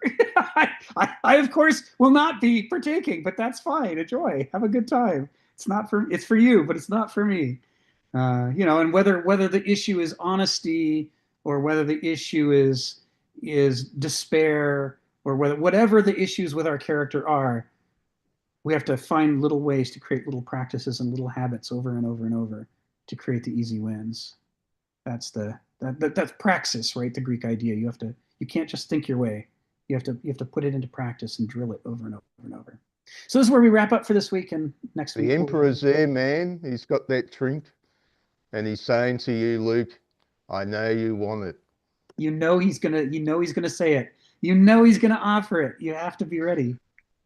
You have to have done Yeah, it I so wonder many times. how Phil is going. Phil was in rehab. Yeah. Yeah, remember Phil, you know Phil, the guy that, he's been in rehab, hasn't he? I don't know what the illness was, or Yeah. he's not here today, anyway. Yeah. I hope he's well. Mm. He tried to get on, but nobody let him in. Oh, I didn't see that.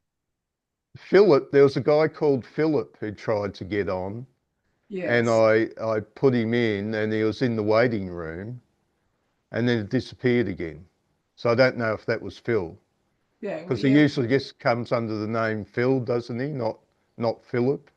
Right. Yeah. Anyway, I miss him. But next week, maybe we'll see Phil next week, and Donald should be back to give us his Kenneth Smith report, since he got to visit Kenneth and Angela last week. So Great. have a great week, everybody. I hope you had a good time. This is the highlight of my week. And maybe we'll see Ari next week too. Take care, everyone. Live long and prosper. Thank you, Rick.